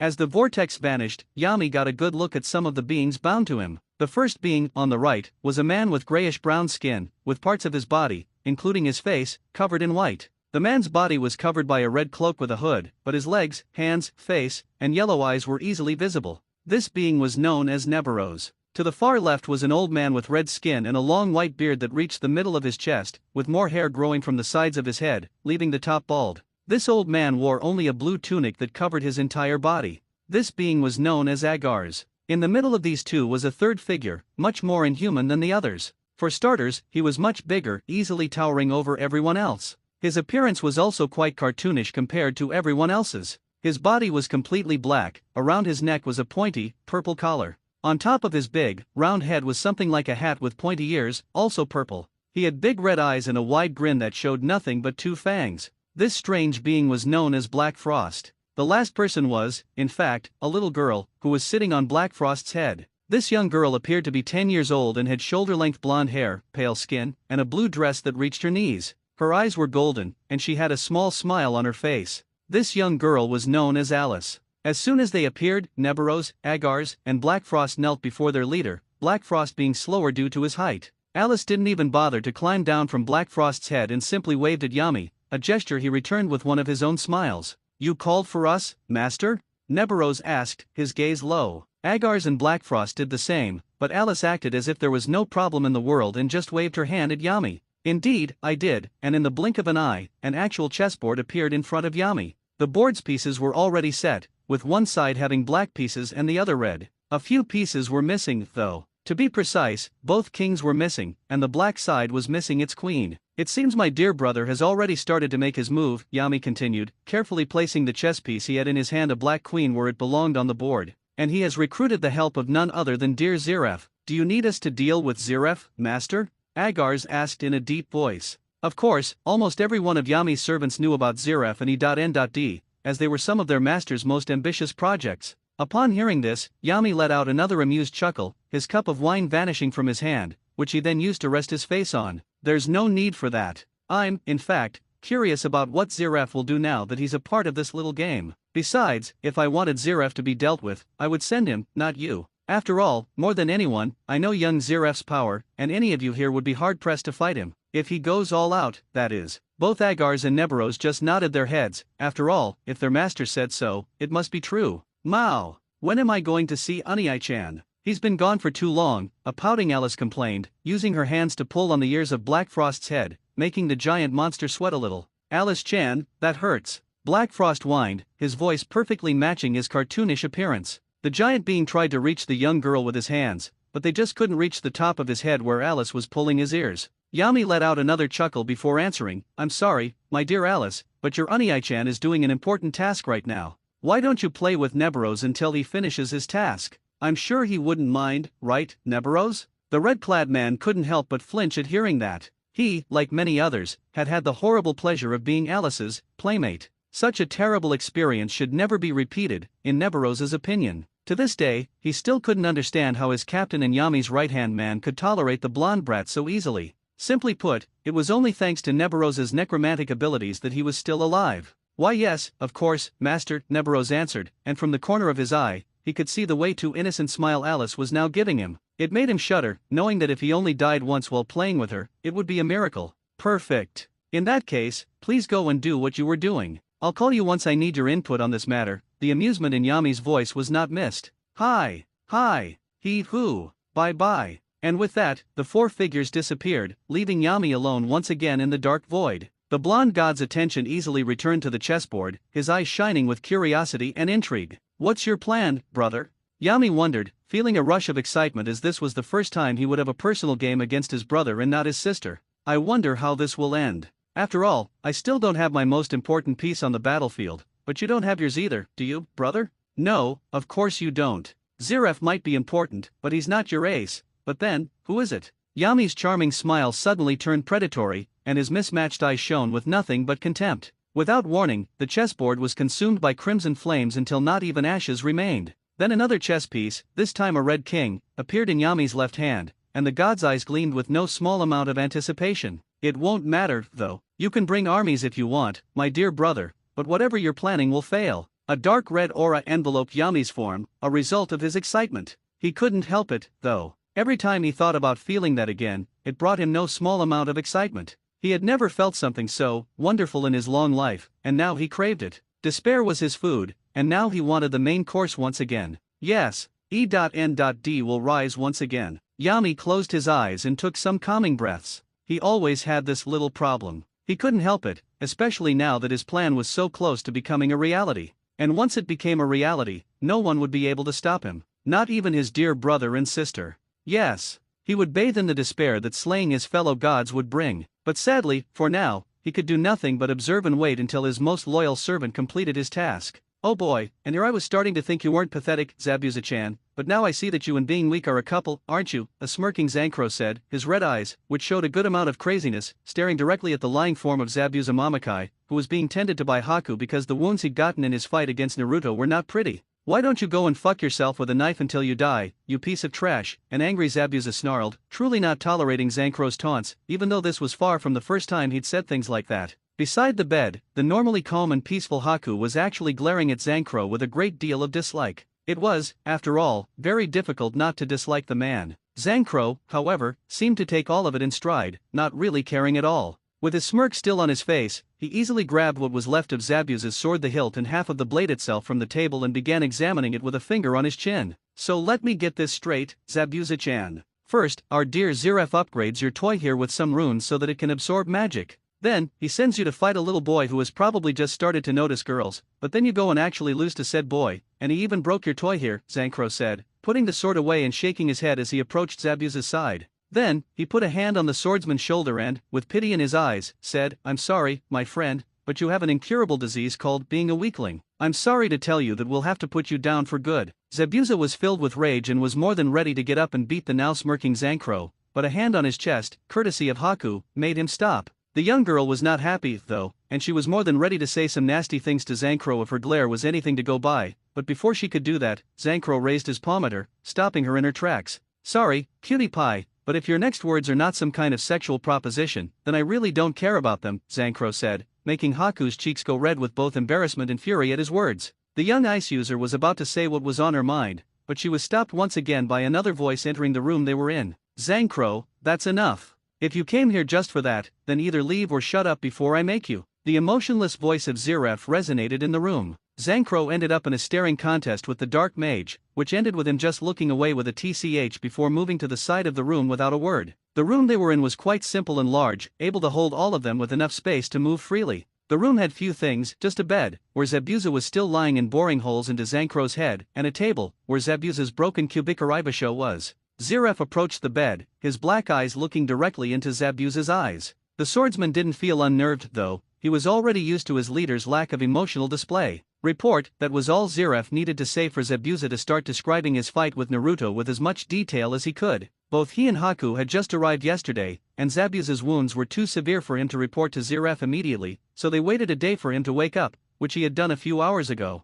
Zeref remained unmoved, his expression unchanging even as Zabuza concluded his report. It was as if the harrowing tale had no effect on him. He then walked toward the tattered remains of Zabuza's sword. He held the hilt for a few moments, running his hands over the broken blade. This simple action was all Zeref needed to get the information he sought. He had placed a special runic array on the blade for this specific mission. Runes, in the simplest terms, were akin to the seals used by shinobi in this world, but powered by magic instead of chakra. While there were distinctions between the two, Zeref didn't know enough about seals to understand all the subtle differences. The runic array he had infused into the sword was a basic one. The sword's ability to be repaired by blood made it easy to enhance. The runes simply allowed the blade to consume magic to repair itself, much like it did with blood. However, based on Zabuza's report and the information he just gathered from the sword, Naruto had somehow managed to overpower the runes, causing them to cease functioning. Honestly, Zeref had expected Naruto to either find a way to separate Zabuza from his sword or to strike a blow that bypassed the blade entirely. But no, his apprentice had actually managed to overpower one of his creations. Of course, Zeref wasn't a master of runes, but he considered himself good enough to create something durable. He hadn't put as much detail into the array as he could have, believing Naruto wouldn't be able to accomplish something like this. His apprentice had surprised him once again. Zabuza, don't feel ashamed about losing. Naruto's powers are greater than I anticipated, especially considering how young he is. The swordsman nodded. Zeref's gaze then shifted to Zankro. And I don't understand why you're mocking him for losing. After all, didn't you also lose to another Dragon Slayer? One that even had your same element. Zankro's eye began to twitch at the reminder of his defeat against Salamander. Zabuza's smirk certainly wasn't helping. Before anyone else could speak, Zeref's eyes landed on Haku, who sat up straighter under the weight of his emotionless stare. And you? Zeref asked. Haku took a deep breath before beginning her story. She started with her fight against Mito. Zeref had already heard the reports from Zankro and Gurren about their encounters with the rest of Naruto's team, and other than the Uchiha girl unlocking the Sharingan, there was nothing noteworthy about their fights. Sure, they might be strong for their age, but they were no match for anyone in Zeref's group. Zankro's fight had been much the same. Kakashi and Anko were certainly strong, but Zankro was simply stronger. Zeref had made sure Zankro was powerful. After all, if he was going to be forced to work with the insane God Slayer, he might as well put him to good use. After recounting her fight, Haku hesitated for a moment before explaining her meeting with Naruto the week before his and Zabuza's battle, and his reaction upon finding out she was with Zabuza. She spoke with a sad expression, knowing that despite following orders, she had caused emotional pain to someone she was beginning to care for more than she should have. She couldn't help it. Zeref had given her, and only her, a brief summary of Naruto's life, and she felt nothing but sadness for the young blonde and rage toward those who had treated him so horribly. In a way, she could easily understand his pain. To be treated as less than dirt just because people thought you were different, and to be betrayed by those who should love their child. Yes, she could easily understand his pain. Zeref sighed upon hearing about his apprentice's behavior toward Haku. This was one of his fears, and it was the very reason he had sent Haku in the first place. Zeref had hoped Naruto's emotional scars weren't that deep, but he supposed he was a fool for thinking so. He would have to talk to Naruto as soon as he returned from his mission, though if Naruto managed to pass the third part of this little test, it would be an interesting conversation indeed. A week later, Konoha's entrance. A week had passed since the multiple incidents Team 7 experienced on their first C-rank mission, and to say that things were tense between some members of the team would be an understatement. Because of their wounds, it took Anko and Kakashi more time to return to Nami. When they did, the first thing they noticed was that the bridge looked like a rather nasty fight had occurred there. This, of course, worried both Jonin, so they hurried to Tajuna's house as fast as they could. When they arrived, they were greeted by an interesting sight. Their 4 genin were all in the living room with Tajuna, Kaiza, and Tsunami. Mito was alone in a corner, looking at the ground with a defeated expression, which sometimes turned into a longing gaze directed at Naruto. Menma, on the other hand, was looking at Naruto with barely controlled rage, while Sasuke's eyes were filled with nothing but worry for her friend. Naruto, meanwhile, looked like someone had killed his puppy, but that expression was mixed with a thoughtful one. It was hard to tell, considering the blonde had a very good poker face, but the pain in his eyes was too obvious for both Kakashi and Anko to miss. As soon as they arrived, a series of explanations began. Kakashi and Anko gave a simple excuse about exploring the general area of Nami in case there were enemies around. They then asked the genin what had happened, to which Sasuke explained her and Menma's fight against the Shotan, crystal release, user on the bridge. Menma simply continued glaring at Naruto, who looked completely unbothered by the entire situation. Both Kakashi and Anko were surprised by this, and they felt terrible for leaving their genin to face something like that alone. However, they had questions about Naruto and Mito's location, as they weren't present during the fight. Naruto, not wanting to explain the details of his meeting with Zabuza or Haku, simply lied, telling everyone that he was just having his morning walk and that, for some reason, Mito had followed him. Mito didn't know why her Nii-san had lied, but she went along with it, fearing that if she didn't, she would get him into more trouble, or worse, make him hate her even more. Just the thought of that almost made Mito burst into tears again, which didn't go unnoticed by Kakashi, Anko, or Menma, who chose that moment to start yelling at Naruto, apparently blaming him for his sister's current distress. Naruto simply gave Menma a flat look before standing up and leaving. Menma was about to stand up too, likely to stop Naruto from leaving just to yell at him some more, but a hand on his shoulder from Mito stopped him. Sasuke did stand up, though, and was more than ready to follow her friend to question him, but a cold look from Naruto, followed by his request to be alone, stopped her in her tracks. She could only nod with a frown on her face, not used to Naruto acting that way toward her. She didn't like it one bit. The week that followed was rather uneventful. The team was tenser than ever, and it was quite obvious. Kakashi and Anko had decided to stay for the rest of the week just to make sure nothing else happened. During that week, a pattern emerged. Menma glaring at Naruto, Sasuke trying to get Mito to explain why Naruto was acting that way, Mito being either really sad or giving Naruto longing looks, Sasuke practicing her new Sharingan, and Naruto acting like the world around him didn't matter at all. For his part, Naruto spent the whole week doing one simple thing, thinking. Now that he didn't have a homicidal swordsman trying to kill him, Naruto was able to analyze his fight against Zabuza. And the more he thought about it, the less he liked it. For starters, there was the fact that Zabuza had come to attack him, not Tajuna or his family as he had originally thought. He wasn't a fool. Knowing that Haku was with Zabuza, he could only conclude that her meeting him was also planned. He didn't know the reason, but he was sure of it. Now, Naruto's thoughts might be a little paranoid. Why would a missing nin like Zabuza hunt someone like Naruto? And how would Zabuza, or Haku for that matter, even know that Naruto was in Nami in the first place? The answer came to Naruto like a ton of bricks, and it made him feel even more betrayed than ever. Zeref had sent him. At first, he didn't want to believe it, but the evidence was there. He had told his sensei that he was coming to Nami, so Zeref knew where he was, and then there was the strange ability of Zabuza's blade. The fact that it could absorb magic made his suspicions a reality, in his opinion. After all, there was no way that ability was natural. Magic was not from this world, and if you added the fact that Naruto believed that Zeref and he were the only ones who could use magic, then it was easy to deduce things like that. It was all of those events that led to Team 7's current situation. They were now just at the entrance of Konoha, barely walking through the rather large gate. Their goodbye from Nami had been simple, with some well wishes from Tajuna's family and a few jokes. The walk to Konoha went much faster since they were able to move faster, no longer forced to travel at a civilian's pace, but the tense atmosphere didn't lessen in the slightest. Alright then, Menma, Sasuke, please come with me and Anko to report our mission. After all, you two had a rather fierce encounter, said Kakashi, getting a nod from both Sasuke and Menma. With a goodbye from Sasuke and a final glare directed at Naruto from Menma, they were gone, leaving both Naruto and Mito alone at the gates. The young redhead tried to say something to her Nii-san, but she was simply ignored by Naruto, who left abruptly with a Sunshin no Jutsu, body flicker technique, leaving a sad Mito, who could do nothing but sigh and try to blink away the tears at the corner of her eyes. With nothing else to do, the young Jinchuriki decided to just go home and rest. She had wanted to talk to her Nii-san, to say that she was sorry, or at least to explain why she did what she did, even though she felt ashamed of herself for listening to the Kyuubi of all beings. She couldn't change the past, though, so the only thing she could do now was try her best to fix her relationship with her Nii-san. With Naruto. The young blonde was now walking through the hall that led to the training room where he knew his sensei was. His face showed no emotion, perfectly hiding how he truly felt. Just as he expected, his sensei was sitting in the middle of the room, his eyes closed and his pose making it obvious that he was meditating. That wouldn't stop Naruto, though. He wanted answers, and he wanted them now. Naruto reached his sensei and looked down at him. The man acted as if no one was in front of him. The young blonde took a few deep breaths before beginning his questioning. Why did you send Zabuza and Haku against me? Naruto tried his best to keep his emotions out of his voice,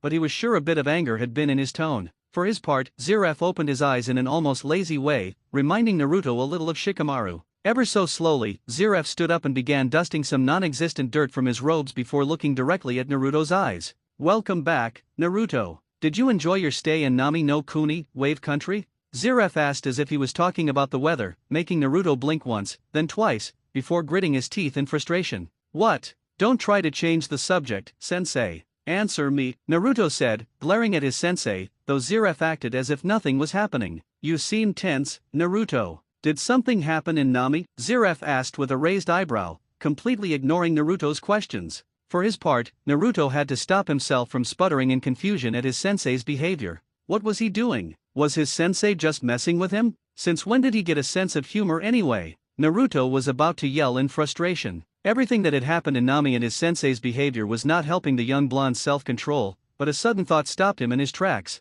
His sensei was always preaching about self-control of one's actions and emotions. Was this another test then? Naruto clearly remembered how his sensei liked to turn everything into a test. His confrontation with his family had actually ended up being another test of control for Naruto, which was why Zeref hadn't told him what was going on while he was unconscious. Or at least that's what his sensei told him. Knowing that just yelling would accomplish nothing, Naruto took a few calming breaths, his hands clenching and unclenching. Then, the young blonde directed a cold look at his sensei, who had yet to do anything or be affected by Naruto's behavior. Why? Why did you send someone to kill me and Nami? Naruto's voice was calm and collected, making Zeref actually nod to his apprentice, just before he started pacing around the place as if it was the first time he had seen it. That's a rather serious accusation, isn't it? Where's your proof, Naruto? Or is this just your rage at the world talking? Zeref asked in his normal calm voice, making Naruto cross his arms over his chest. Believe me, sensei. I wouldn't be saying this if I didn't have proof, Naruto began, looking intently at the black-haired mage. For starters, you knew I was going to Nami, I told you, after all. Then, when I fought against Zabuza, he looked perfectly calm when I showed him what I could do, which means he probably knew about my magic. And then there's the fact that his sword absorbed magic, which is something only someone who knew about magic would be able to put on that sword, and I know it wasn't me. Naruto paused for a moment, apparently not liking the next few words he would say. And Haku's words. They were too similar to what you have taught me. After that, both teacher and apprentice just stood there, their gazes firmly focused on the other and their expressions revealing nothing. It was like that for a few moments before Zeref finally decided to speak. And how long did it take you to reach that conclusion, Naruto? A few days. I didn't want to believe it at first, but everything points to you, sensei, Naruto answered honestly, getting a nod of acceptance from Zeref. Congratulations, Naruto, you have passed the test once again, Zeref said to his apprentice, making him sigh. It looked like he was right after all. It did not mean he liked it, though. So you really did send Zabuza to kill me as part of a test. And what about Haku? What the hell were you thinking, sensei? Naruto's composure faltered when Zeref admitted it was a test so easily. Please, Naruto, if I wanted you dead, I would have sent someone else, or even done it myself. No, I sent Zabuza to give you a challenge, Naruto. This got an incredulous expression from Naruto, which did not stop Zeref from talking. You're a dragon slayer, Naruto, and just like dragons, your true potential is revealed in fights. I wanted to make you fight properly against a good opponent, since showing magic to anyone here might be problematic, and fighting against me only gets you beaten up every time. When it looked like Naruto was about to retort, Zeref just raised his hand to stop him before continuing. Besides, your fight against Zabuza wasn't the real test anyway, Naruto. It was just something you needed. Dragons and dragon slayers are warriors by default, after all. No, the real test was for you to figure out it was me who sent Zabuza and Haku. It wasn't that hard when you think about it, but it was a necessity. What? You wanted me to play detective or something? Why? Naruto's annoyance had mostly turned to confusion by this point. He knew his sensei did weird and overly complicated things, but this? What game was his sensei playing with him? Why? Simple. I wanted to make sure that your loyalty to me hadn't blinded you, Naruto, Zeref replied, and when he noticed Naruto's lost expression, he decided that an explanation was necessary. I've been training you for 6 years already, Naruto-kun. I know you, and I also know where your true allegiance lies. Hearing this, Naruto's face became serious. Loyalty is good, Naruto-kun, but blind obedience isn't. I wanted to make sure I was training an apprentice, someone who would one day be able to surpass everyone else, including me. This earned a surprised look from Naruto, who had never heard Zeref say anything like that. Not a little puppet or a weapon that would follow my every command or whim. I'm glad to see that your loyalty to me has not made you blind. If it had, you wouldn't have even considered me capable of doing anything you considered wrong, or, even worse, you would have just accepted it without even questioning me. Zeref's words sent Naruto into deep thought. He supposed that, from an objective point of view, what his master had done actually made sense. He still had doubts about the fact that he had sent someone like Zabuza against him. He didn't like it, but he understood it somehow. After all, during that fight, in which he truly believed his life was on the line, he actually felt alive. It was difficult for Naruto to be excited by anything, but fighting with his life on the line thrilled him more than it scared him. He didn't know if that was a good thing or a bad thing. He just knew he couldn't change it. After all, for better or worse, he was a dragon slayer now, and that apparently didn't come with only good things. He just hoped he didn't turn into a battle-obsessed maniac. That couldn't be a pretty sight. Meanwhile, in another place, a certain blonde god slayer just sneezed. Now, why don't we change the subject a little bit? Zeref said, his gaze becoming even more piercing than before, which almost made Naruto take a step back. Why were you so affected by the fact that Haku was with Zabuza? No, in fact, why did you trust her so easily? Zeref's question definitely caught Naruto off guard. Why had he trusted Haku? What kind of question was that? Sure, she ended up being with the enemy, although if Zabuza was with his master, then maybe enemy wasn't the correct term, but he didn't know that when he met her. What do you mean why? I trusted her because of what? You met the girl for only 1 week, Naruto, and you did it in an unfamiliar place on a bodyguard mission. Tell me exactly why you trusted someone like her so easily? You shouldn't have, in fact, you should have been wary of her from the beginning, and don't tell me it was because you didn't feel anything bad coming from her. That ability you have is not perfect, and you should know that, Zeref said, making Naruto frown at his words while looking at the floor. Zeref was not done, though. Naruto needed to hear this. He might not like it, but he couldn't avoid the problem. I'll tell you why, Zeref said, getting Naruto's attention once again. It's because, to put it simply, you're emotionally broken. What? Naruto was definitely taken aback by Zeref's words. What was that supposed to mean? You heard me, Naruto-kun. It doesn't matter if you want to accept it or not, the fact is that your childhood, especially the way your family treated you, has left scars on you. Now this definitely shocked Naruto. His master had never touched the subject of his family, or his childhood for that matter. You know I'm telling the truth, Naruto-kun. Our past always affects us, that is a fact. It's because of your past that you accepted my training so quickly. You were tired of being alone. You wanted to be someone. You wanted someone to care for you. It's for that reason that you accepted the first hand that came to your aid, Naruto-kun. And I'm sure that if someone else had offered you the same, you would have accepted. Even though it's been years since we started training, I can still easily see the result of your neglect. You still crave companionship, for friendship, for people you can trust and who will always care about you. That needs to change, Naruto-kun. Maybe in a perfect world, trusting anyone and everyone wouldn't be so bad, but this world is far from that. This is a world where ninjas exist, Naruto-kun. You never know when a friend might be an enemy, or when someone who seems innocent enough is actually a killer. If you want to trust someone, then that's fine, I'm not telling you not to, but don't trust carelessly, Naruto-kun. That will only end in an early death. By the end of his speech, Zeref was still looking directly at the now speechless Naruto. Zeref knew that what he had just said was quite a negative way of seeing the world, but it didn't mean it wasn't true. He had seen it, after all. This world was not a stranger to betrayal. Of course, Zeref knew that Naruto would need allies for the future, but putting one's trust in the wrong basket could easily come back to bite you. For his part, Naruto was in deep thought. Was his master right? Did he really have so many issues?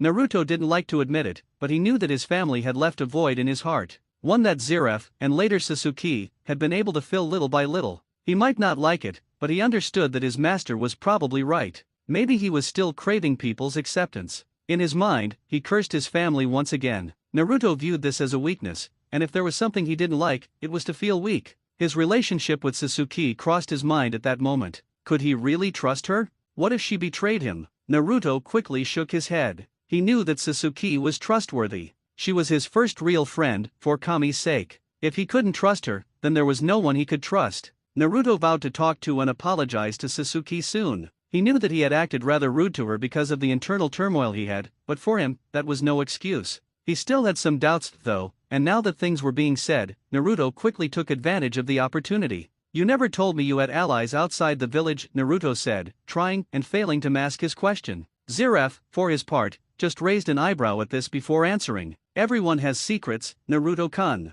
I have my own, just like you have yours. There are just some things that are better kept in private, Zeref answered, making Naruto nod in understanding. It was hard for him to be mad at his master for keeping secrets, considering that he had secrets of his own. Until this day, Naruto had told no one, not even his master, about the different mistreatments that some people in the village had subjected him to. For Naruto, those were his weakest moments, and he wanted to bury them in a deep part of his memory. It was just like his master had just said. Everyone had secrets. Just so you know, Zeref started, stopping Naruto from spacing out even more. Haku truly feels bad about what she did. She only did it because I told her to. You weren't the only one who opened your heart that week, although you already know what I think about that, Zeref said, making Naruto's eyes go wide. He had already started to believe that Haku had just considered him a mission and that everything she had said and felt was nothing but an act. He was apparently wrong, though, at least if what his master just said was true. Naruto could only nod at those words. His feelings for Haku were now mixed. On the one hand, she was someone that Naruto truly thought he could have trusted, but he now felt apprehensive at best.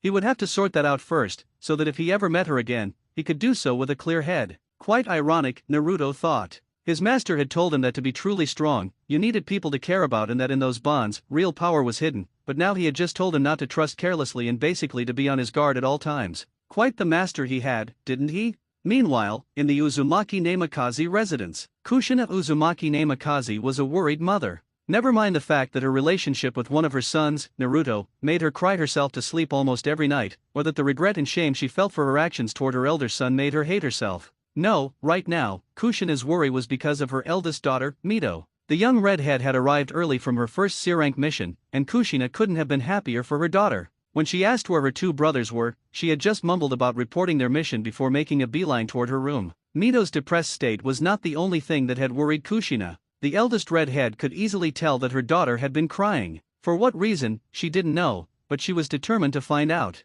and probably hurt whoever made her baby girl cry. It was her worries that brought her in front of her eldest daughter's room. Her youngest child, Natsumi, was out playing with some friends, and her husband was still in his office, probably with Menma. She had wondered where Naruto was, and not having any clue of what he did most of the time just made her feel even worse. If such a thing was possible, of course. Mito-chan, are you okay? Can I come in? Kushina asked while knocking at the door. Of course, the eldest redhead was expecting her daughter to say something or to answer the door at her call, but when after a few moments she heard nothing from the room, she started to worry even more. Mito-chan, I'm going in, Kushina announced out of politeness before poking her head into the room, and what she saw made her eyes widen before she rushed to her daughter's side. Mito was currently sobbing madly into a pillow while lying on her bed. Her normally beautiful hair, just like Kushina's, had become a mess, and her eyes were releasing tears like there was no tomorrow. Now, of course, this worried Kushina. She had, of course, seen her daughter sad and even cry sometimes, but never like this. Whatever had happened on her mission had really affected her. Kushina just hoped it wasn't anything serious, or else Kakashi would become a dead man walking for not looking out for her baby girl. Mito-chan, honey, what happened? Kushina asked in a soothing voice while sitting alongside her daughter. As soon as Mito felt the presence of her mother, she lunged and hugged her in a vice grip, almost as if she was a lifeline, and kept crying madly on her shoulder. He hates me. He hates me, Kaa-san. Kushina was surprised by her daughter's actions and words for just a moment before she hugged her daughter back and started whispering soothing things, doing her best to calm her sobbing child. It was after almost 10 minutes that Mito finally calmed down. Kushina broke the hug but still kept one of her hands on her daughter's shoulder while Kushina used her other hand to clean the remaining tears with her thumb. Mito-chan, please tell me what's wrong. What happened? Kushina asked in a calm voice with sadness in her eyes. She really hated to see one of her children like this. In response, Mito sniffed a couple of times before looking at her mother with such a sad face that almost made Kushina hug her again right there. He hates me, Kaa-san. Naruto Nii-san hates me. And it's all my fault, Mito cried, looking more than ready to burst into tears once again. Kushina's eyes widened at this. Her son hating her sister? That couldn't be possible. She knew that Naruto's relationship with her and Minato was bad, but she thought that Mito and he weren't that bad. Maybe she was overreacting? Mito-chan, I'm sure it's a misunderstanding. Your brother doesn't hate you, Kushina comforted, making her daughter shake her head no. Yes, he does. And it's all my fault, Mito said while hugging herself, shocking Kushina even more. She had never seen her daughter in such a pitiful state. It was quite clear that whatever had happened had really affected her. Why do you say it's your fault, Mito-chan? I'm sure that whatever problem you and Naruto-kun have right now can be easily fixed, Kushina asked while moving and putting an arm around her daughter in a half hug, her voice calm and soothing. Mito, for her part, just trembled a little more. Her question had made Mito remember the day she had decided to ignore her brother, thinking that she was protecting him. Now she thought that was the worst decision she had ever made in her life. She felt nothing but shame for actually following the Kyuubi so many years ago. She should have ignored him. She should have loved her brother and helped him to become strong. She should have protected him by being by his side, not by pushing him away. These different thoughts led Mito to another one, and as soon as she did, her sadness started to turn into rage. Rage at herself for being such a fool. Rage at the Kyuubi for tricking her. Rage at Menma for being so mean to her Nii-san and at Natsumi for following him. Rage at her parents for pushing her dear Nii-san away in the first place. Yes, her mother was right with that one. It wasn't only her fault. No, it can't. Nii-san hates me. I love him, but he hates me completely. Mito started, who then looked at her mother with a glare that completely surprised Kushina. After all, Mito had never looked at her like that. And it's our fault. It's your and Tou-san's fault too. Why? Why couldn't you just love him like any normal parent would do? Why did you have to push him away? A gasp and a hand on her mouth was the only thing Kushina could do now. Normally, she wouldn't let one of her children speak to her like this, but Mito's words hit a nerve in the normally happy redhead. She couldn't do anything but to lower her head in shame, knowing that the current relationship between Naruto and her family was mostly her and her husband's fault. She couldn't feel any lower at this point. I'm sorry. Kushina tried to apologize, but Mito was not hearing anything at this point. Her sadness had turned into anger, and Kushina was the only one here to whom she could vent. It's not to me that you should be apologizing to. Mito released a sigh and looked away, not wanting to look directly at her mother's dejected expression. Just leave. I want to be alone. And with that, the young redhead used the covers of her bed to hide herself, and it was an even worse Kushina who left that room, knowing that her daughter could be as stubborn as her and that right now, she could do nothing but to give her some space. She would have to talk to her husband as soon as he got home. Their mistake was destroying their family, and they had to fix it, no matter what. Mito, for her part, was thinking the same, only that she wasn't thinking about how to fix Naruto's situation with her family, but rather his relationship with her. If her family wanted to fix their relationship, then it was up to them, not her. She already had a lot on her plate. It didn't matter, though. She wouldn't give up. She loved her Nii-san too much for that. She was an Uzumaki, after all, and Uzumakis never gave up. Even if her Nii-san cursed her name, she would still be by his side no matter what. Even if he didn't see her as family anymore, it wouldn't matter, as long as she could be by his side helping him. It didn't matter what kind of relationship they had. Mito vowed to never hurt her Nii-san again. Even if it meant her death, she would never do it. She would die before betraying him again. Some days later. You better drop him before you get hurt, Naruto said coldly, his hand grabbing the wrist of the funny-looking guy that had just grabbed Konohamaru by his shirt. Why don't you mind your own business? Besides, kids these days need to learn to respect their elders, was the guy's reply, his painted face set in a glare directed at Naruto. If you mess with the grandchild of the Sandaime in front of any Konoha, it becomes their business, Naruto said, making the guy's eyes widen since he didn't know who the kid was. Not only that, but you do it in front of the Yandaime's daughter. At this, Naruto pointed at the all-looking Mito who was behind him. Do you Sunanin have some sort of death wish? Or do you just want to start a war? Naruto pressed the guy's wrist even more, forcing the guy to release Konohamaru, who scrambled back to where his friends were, looking at Naruto with no small amount of awe.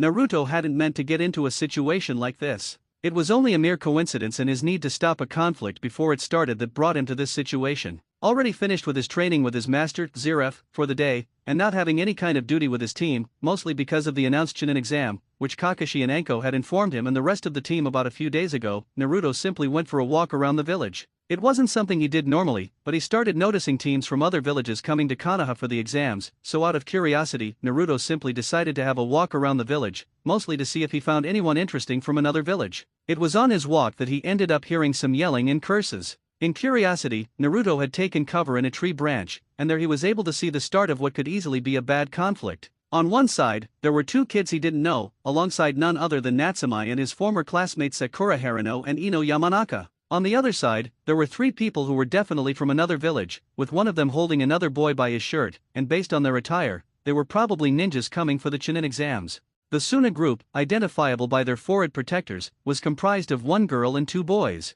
The girl had teal eyes and blonde hair in 4 ponytails. She was dressed in a short-sleeved, black kimono with side slits and a low neckline, held together by a red sash. Fingerless black gloves completed her look, with her forehead protector positioned on her forehead. One of the boys wore a simple black outfit, a long top and trousers with a red sash around his waist. His forehead protector was on the forehead section of his hoodie. His face was painted with an unusual design, and he carried a peculiar package on his back. The last boy, the one who truly captivated Naruto, did so not by his appearance, but by his unsettling presence. Naruto couldn't quite place what felt wrong about him. He was clearly the youngest of the three. He had fair skin, short, spiky auburn hair, and pale blue-green eyes. He also had black eye rings that looked like a tanuki's and the kanji 4 love etched into the left side of his forehead. His outfit included full-length dark trousers with laces on each leg below the waist and knees, a long-sleeved crimson coat with flaring hemlines and slits at the front and back, and a gray holster vest. 2 buckled belts held the vest in place, and he used them to carry a large gourd on his back. The problem started when the painted boy, who Naruto recognized as Konohamaru, grabbed one of the children by his shirt. He looked ready to strike. Unwilling to let this escalate into a pointless conflict, Naruto used a shunshin to appear and roughly grab the boy's wrist. This brought them to the present moment, Naruto eyeing the Suna trio with a cold, calculating gaze. The painted boy returned his stare with a glare, the girl gave him a strange look that made him feel like a piece of meat, and the third boy's expression was utterly emotionless. Behind Naruto, the younger kids, including Natsume, looked on in awe. Natsume, in particular, thought her brother was incredibly cool. Both Sakura and Ino let out a relieved sigh, grateful to see a familiar face. "You little," the painted boy said angrily, his hand moving toward the object on his back. This immediately got Naruto's attention, and he tensed, trying to figure out how to stop him from using whatever it was. "Kankuro, don't be an idiot. Do you want to cause us unnecessary trouble? The girl scolded the one now identified as Kankuro. A smirk spread across his face. Don't worry, sis. This will only take a minute, Kankuro said as he reached for the thing on his back, making Naruto even more tense. Behind him, Sakura and Ino exchanged worried glances. However, an emotionless voice stopped Kankuro's actions. For a moment, it made Naruto think his sensei was there. Kankuro, stop. Your actions are bringing shame to our village, the youngest boy said. This caused Temari and Kankuro to look at him with a mix of fear and surprise. But, Gaara, Kankuro started to protest to the now-named Gaara, but he was cut off. Kankuro, shut up or I'll kill you, Gaara said. This statement shocked everyone from Konoha and caused Kankuro and Temari to look worried. Kankuro stopped what he was doing and took a step back, and Naruto's focus shifted to the auburn-haired boy. What's your name? Gaara asked Naruto, who raised an eyebrow in response. Isn't it common courtesy to give your name first? But if you must know, it's Naruto, he replied coldly, his body remaining tense in case this guy, or his friends, tried anything. I see. My name is Sabaku no Gaara. Your blood will properly feed mother when the time comes, Gaara said, which only confused Naruto, although he didn't show it. Temari, Kankuro, we're leaving, Gaara continued, his tone a clear command to his companions, if that's what they were.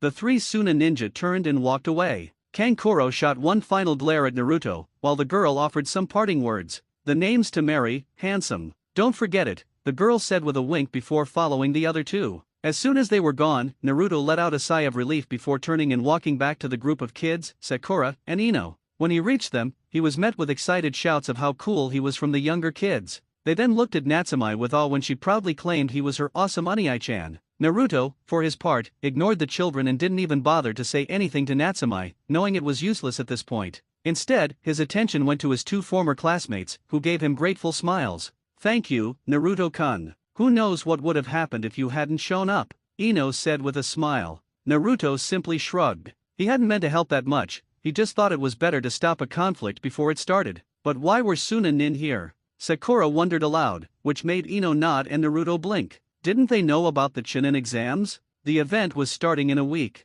Either they didn't know, their sensei hadn't told them, or they had just forgotten. Probably for the Chunin exams. There are a few teams from other villages already here, and since it starts in a week, more teams like that one will probably be arriving soon, Naruto replied calmly. Both Ino and Sakura sheepishly scratched their heads, having completely forgotten about the exams. Their expressions then turned nervous, as they had just seen a preview of the enemy, and it was clear this Chunin exam was not going to be easy. Is your team entering the exams, Naruto-kun? Ino asked. It was only then that Naruto noticed the honorific she used, but he decided not to comment on it. Yeah, we are. I'm guessing your team is doing the same? Naruto asked, getting two nods from the girls. Naruto's eyes then snapped to his side, specifically to the tree where he had been moments ago. He could have sworn someone was there just a minute ago, but now he felt nothing, which caused him to frown in confusion. Is something wrong, Naruto-san? A curious Sakura asked, having noticed his abrupt shift in attention. Naruto's gaze returned to the pink-haired girl. Nothing, just a feeling, he said simply. A bad one. Meanwhile, in Training Ground 7, another young blonde was finishing his training. This was Menma Uzumaki Namikaze, and he looked worse for wear.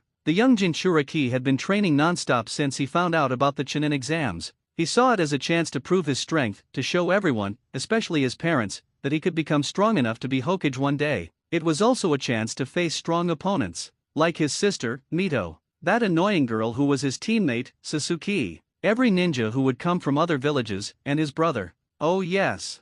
Menma wouldn't pass up the opportunity to beat the living daylights out of his brother during this exam, not only because of his personal feelings, but also because Menma knew it was Naruto's fault that his parents, and now Mito, had started acting so strange and sad. He knew it was his fault, and if there was one thing Menma would never forgive, it was anyone messing with his family. He conveniently ignored the fact that Naruto was also family. He hadn't thought of him that way in years, ever since he opened his eyes. Yes. This Chunin exam would be the first step for Menma to become Hokage, and he wouldn't let anyone get in his way, especially not Naruto. He'd kill him if he had to. Hello there, Menma-kun, a smooth voice said from behind Menma. He recognized it well, he had been speaking with this man for years. So when Menma turned around, he wasn't surprised to see the white-haired man who had opened his eyes years ago, the one who had shown him how things could end. He would never let things end that way. No, he would die trying to stop the future that this man had shown him. And if he had to kill Naruto to prevent that, then so be it. Alcor-san. The members of Team 7 were now walking through the halls of the building where, according to their sensei, the first part of the Chunin exams would be held.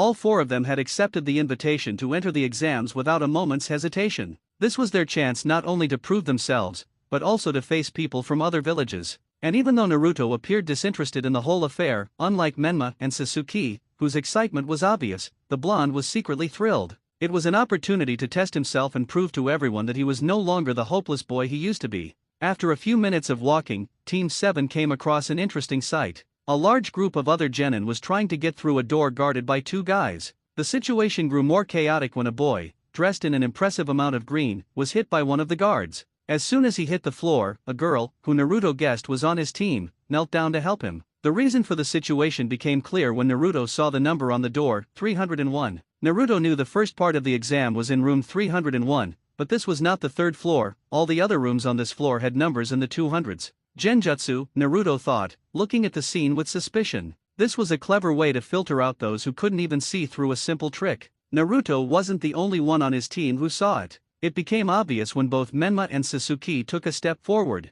Guessing what they were about to do, Naruto put a hand on Sasuke's shoulder, stopping her. When she looked back at him, he just shook his head. She frowned but nodded in understanding. Mito, however, was less subtle. Ouch. What the heck? Menma complained to Mito, who had just stomped on his foot and elbowed him in the ribs. Definitely not a pleasant feeling. Menma, use your brain for once. I'm sure you were just about to do something stupid to show off, Naruto whispered, getting a glare from the other blonde. If you had done that, everyone would have known this was a trick, which means more people for us to face. I don't need your big mouth making this harder than it already will be. Upon hearing his words, Mito couldn't help but nod, while Sasuke's eyes widened. She looked down and scratched her head, embarrassed that she was about to do the same thing. Meanwhile, Menma was glaring at Naruto with so much hatred that Naruto actually raised an eyebrow. While he was used to Menma's glares, he had never seen one with this much animosity. Mito became nervous. The last thing she wanted was for her two brothers to fight right now. She was about to say something, but before she could, Menma simply looked away and walked toward the nearby stairs, heading up to the next floor. With a sigh, Mito followed her now angry brother, with Naruto and Sasuke right behind her. While their little conflict went mostly unnoticed, as everyone's attention was on how to get past the two guards, a few people did notice them. Once they reached the next floor, they found a large room. There was nothing interesting in it, so the members of Team 7 simply kept walking toward the other side, where another hallway was. Wait! A loud voice from behind them stopped them. They all turned to see a group of people coming toward them, with the person who had yelled now running. This was the same green-clad guy from before. Now that he had stopped right in front of Menma, Naruto got a good look at him. He had very thick eyebrows, large, round black eyes, and a bowl-cut haircut, which gave him a strange appearance. He wore a green jumpsuit, orange leg warmers, and his red forehead protector was worn as a belt. He also had bandages on his hands and wrists that looked quite worn out. "Yorozumaki Namikaze Menma-kun, right?" the green-clad guy asked with an excited voice, which confused Menma. "Yeah, that's me," Menma replied quickly, a little taken aback by the guy's look. He was almost tempted to touch those eyebrows to see if they were real. Almost. "Yosh. I knew it was you, Menma-kun," the weird guy said with an incredible amount of emotion, making Naruto wonder if he was acting. Then, the guy's eyes burned with passion as he grabbed Menma's shoulders. "Please, Menma-kun, let's compare the power of our youth in a fight." This declaration bewildered the members of Team 7, except for Naruto, who simply raised an eyebrow before his attention shifted to the three others who had come with the green guy. One girl sighed, a guy looked frustrated, and another had a smile that felt off. The girl had dark brown hair and brown eyes. Her hair was styled in Chinese-style buns with short bangs. Her forehead protector was on her forehead. She wore a long-sleeved white blouse with a high collar and red accents, paired with similar-colored, puffy pants that looked like a hakama. The exposed parts of her legs near the waist were covered in bandages. She also had brown fingerless gloves, black open-toed sandals, and a really large scroll on her back. The annoyed-looking guy, who hid it well, had the same eyes as Hinata and Hanabi, Naruto noted, which meant he was part of the Hyuga clan. He had long black hair that reached the middle of his back, tied back a few inches from the end in a loose ponytail. His hair also framed his face and his forehead protector. He wore a white shirt with loose sleeves, a fastener running down the right side of his chest, matching pants, a dark navy gray apron tied around his waist, and black shinobi sandals. The last guy had short, black hair and black eyes that contrasted with his very pale skin. He wore a short black jacket with red straps, a high-collared midriff shirt, black pants, shinobi sandals, and gloves with his index and thumb fingers exposed. He also had a backpack and a tanto on his back. What? Naruto's attention went back to Menma, who had just said the only thing his mind could process when faced with a character like this green-clad guy. A surprised Sasuke approached Menma and whispered, "I think he wants to fight you, Namikaze." "Oh?" is that what you want, a fight? Menma said, a smirk quickly forming on his face. The bull-haired guy gave him a big nod, causing Menma to crack his knuckles in excitement. You should have said so sooner. I'm not one to turn down a challenge. Menma seized the opportunity to vent. With a lot on his mind, he believed a good fight was the only solution. I knew you'd get it, Menma. The flames of youth burned so brightly in you, the green-haired guy exclaimed, somehow managing to get even more hyped up. Menma just ignored the flames of youth comment, nodding with a smirk. This sent the bushy-eyebrowed man to the other side of the room. Unfortunately, Naruto had seen enough of this spectacle. He didn't care who this guy was or if he fought Menma, but they had a test to get to, and he'd be damned if they were late because of Menma's hot-headed antics. Menma, we don't have time for your games, remember? Naruto said, earning a nod of agreement from Sasuke, who had her arms crossed, and Mito, who was watching her brothers, fearing another fight would break out. I didn't ask for your opinion, did I? If you want to leave, go on, because I don't take orders from a loser like you. Menma snarled, glaring at Naruto, who returned a cold stare. Beside him, Sasuke was also glaring at Menma, while Mito watched the youngest brother with disapproval. What the hell is your problem, Namikaze? Sasuke hissed, not liking the way Menma had spoken to her friend and teammate.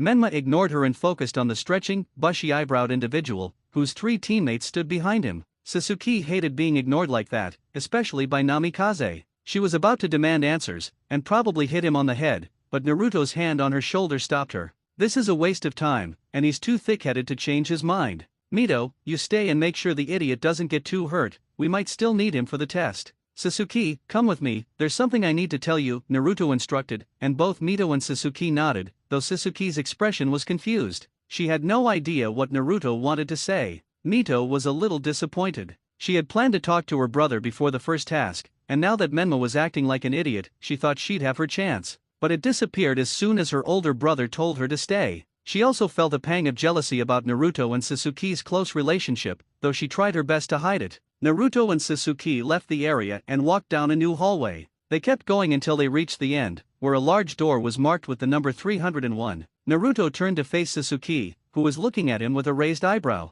She didn't know what he wanted to tell her, but she had a question of her own. Naruto, shouldn't we have stayed? I mean, aren't you even a little curious who will win that fight? Sasuke asked. Naruto just shrugged. I already know how that fight will end. That guy is stronger than he seems and has probably been a shinobi longer than us. Menma isn't weak, but knowing him, he'll likely underestimate his opponent because of his looks, which will lead to his downfall, Naruto replied, and Sasuke's expression shifted from surprise to understanding. At the bottom of her heart, she felt a little ashamed, because she had also judged the guy based on his appearance. But could you blame her? Just look at those eyebrows. Besides, I wanted to talk to you about something, Naruto continued, getting Sasuke's full attention again. Naruto sighed before looking directly into her eyes, and the young Uchiha saw something she had never seen on his face before. Shame. I'm sorry, Naruto said, and Sasuke looked confused. Why was he apologizing? She was about to ask, but Naruto stopped her with a shake of his head. Please let me finish. I'm sorry for how I treated you back in Nami and this past week. I had a lot on my mind, but I shouldn't have treated you that way. You're my friend, Sasuke, and I care about you. I shouldn't have pushed you away like that. I'm sorry. Naruto's face was unreadable, but his eyes told Sasuke everything she needed to know. The young girl couldn't help but look away, a small blush on her face. She knew Naruto cared for her and wasn't mad at him at all, but hearing him say those words had her heart in a frenzy. Sasuke stole a peek at Naruto's face and saw him waiting for an answer. She took a deep breath before looking at him. Is that what you've been worried about? Please, if I got angry every time you acted secretive, we would have never become friends in the first place. Sasuke tried to play it cool, but her attempt was futile as she was clearly still nervous, and her blush hadn't faded.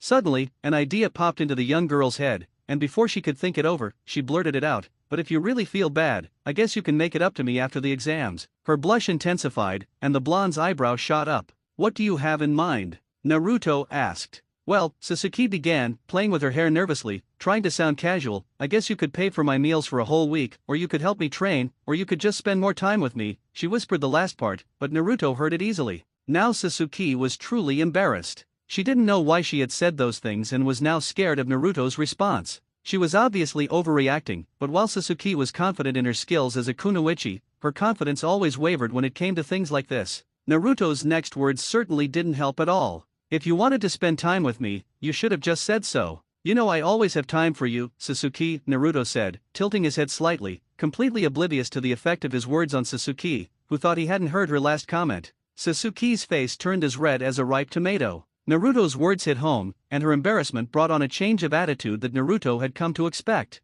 Didn't say such embarrassing things, you idiot. Why you should feel glad that you get to spend time with someone like me, she yelled, her face still red. Naruto just blinked twice before nodding, knowing it was impossible for him to understand Sasuke's behavior. After that, Sasuke just huffed and looked away, her blush becoming less obvious but still there. They stood in a comfortable silence. Naruto had nothing else to say, and Sasuke was still too embarrassed to speak, though she did steal a few glances at Naruto. After a few minutes, another couple appeared in the hallway. These were none other than the other two genin of the team, Menma and Mito. Naruto could see Menma had taken some damage from his fight, but that wasn't what caught both Naruto's and Sasuke's attention. It was the horrified expressions on both Uzumaki Namikaze's faces. It was as if they had witnessed a terror no one in this world should ever see. As they got closer, Naruto could hear them mumbling under their breath. Something about clones, youth, and sunsets. Naruto had no idea what they were talking about, and he cared too little to ask. Sasuke was more curious, though. What happened to you two? You look like you've seen a ghost or something, she asked. Menma and Mito quickly shook their heads, trying to forget the horror they had just watched. Nothing. Just, nothing, let's just get this over with already. Menma grumbled, doing his best to change the subject. It was bad enough he had almost lost to that Rock Lee guy, and the fact that one of his sensei was just as weird as he was didn't help at all. He just wanted to leave that experience behind. You finally said something smart today, Naruto said, earning a glare from Menma, which Naruto returned with a raised eyebrow. Menma huffed and headed for the door, but just as he was about to open it, a voice from behind them stopped the team once again. Yo, said someone all the members of Team 7 recognized as soon as they turned around. Their sensei, Kakashi Hatake, appeared out of nowhere. His famous, or infamous, if you asked many women, book was in his hand as always, and he wore his patented eye smile. Sensei/Kakashi and I/Kakashi, said a surprised Mito, Menma, and Sasuke, while Naruto just stood silently, already guessing why Kakashi was there. What are you doing here, Kakashi and I?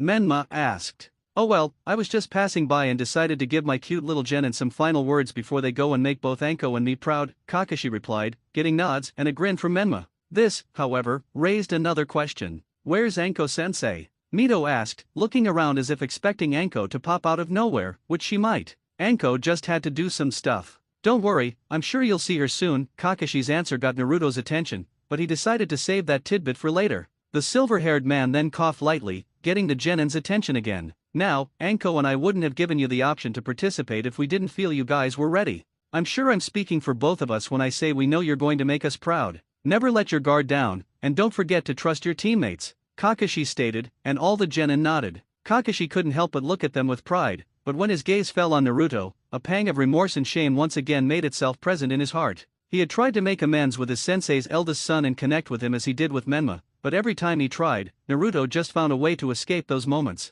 It didn't help that Naruto treated both him and Anko coldly. It wasn't that he was disrespectful, but Kakashi could easily tell that Naruto wanted nothing to do with him more than what was necessary. That hurt, Kakashi thought, but he knew it was also his fault. He would try again after the second task. He had no doubt they would make it to the finals, and when they did, Kakashi would offer to train Naruto as much as he could. Don't worry, Kakashi and I. We're gonna ace this thing, Menma said with a grin, which Kakashi returned with another eye smile before going back to his book. The members of Team 7 turned around again, and with Menma in the lead, they opened the door in front of them. It was now time for the Chunin exams to begin. Half an hour later, rows upon rows of seats were filled with hopeful genin, all trying their best to pass the first task of the Chunin exams. Among these genin was our protagonist, Naruto Uzumaki Namikaze, who was currently looking at the filled-out paper in front of him with nothing but boredom. Another half an hour for the last question. This would be a lot easier if this guy stopped looking at me like he was going to eat me or something, Naruto thought, stealing a glance at the man directing this task.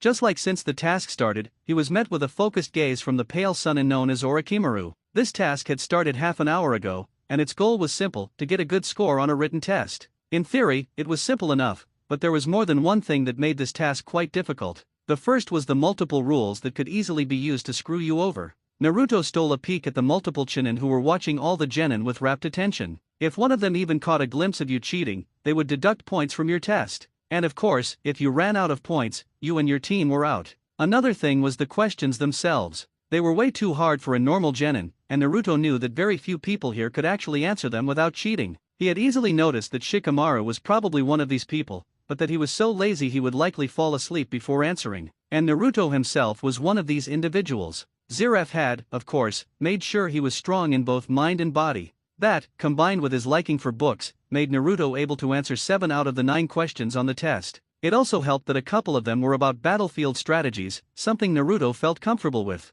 Looking at the remaining people in the room, Naruto could easily see that at least a quarter of the genin were already out. Those were the ones who were caught cheating, and of course, their teammates. The true meaning of this test was not lost on Naruto, or to be precise, the true meanings. First, this test was obviously created to force the genin to cheat. These questions were just way too hard, and the rules themselves were a way to get you to cheat. Sadly, Naruto didn't have any technique or spell that could help him with that, since most of his abilities were heavily intended for fighting, not information gathering. He vowed to himself to look for some techniques that would help him with that. After all, one never knew when they would be useful. Like right now. The only idea Naruto had was to create some kind of mirror with his magic and use it to see other people's tests. Of course, he couldn't do that with Orochimaru never taking his eyes off him. The other real hidden test was to see which genin could keep themselves in control and calm-minded in stressful situations. After all, Chunin were normally team leaders, and if a leader crumbled just because things became too hard on a mission, the whole team and the mission itself would be in danger.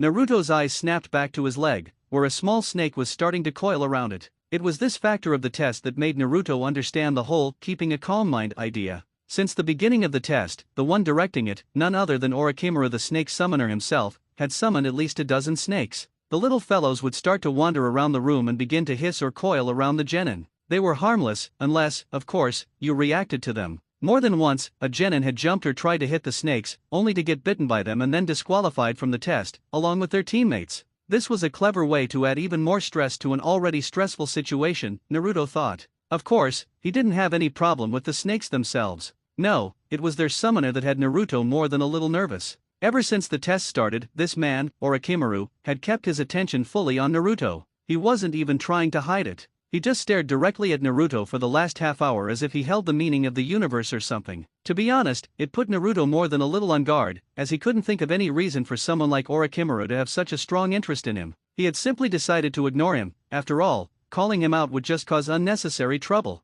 The snake finally left Naruto's leg and started to crawl around the room again. The young blonde then decided to check on his teammates once more. After all, if one of them got themselves out, then he was out, too. Not a very good thought. Just like a few minutes before, Sasuke was scrambling on the paper like a woman possessed. Naruto knew that his friend wasn't dumb, but things like this were definitely not her forte. Sharingan, Naruto guessed in his mind, thinking that Sasuke would use her clan's jujutsu as much as she could in this situation. Then he looked at his former sister, Mito, who was also writing on the sheet of paper, though at a much calmer pace. Naruto didn't know much about how she was answering them, but he just guessed that she had done just like him, answered with the knowledge she had. She was, after all, the kunoichi of the year, and he knew she had gotten that post because, unlike Sasuke, she had gotten perfect marks in both the practical and written parts of the academy's test. Then he saw the last member of his team, and he had to control himself to stop from face-palming. Just like 10 minutes ago, Menma looked like a total wreck. He looked completely nervous and was staring at the paper with a horrified expression.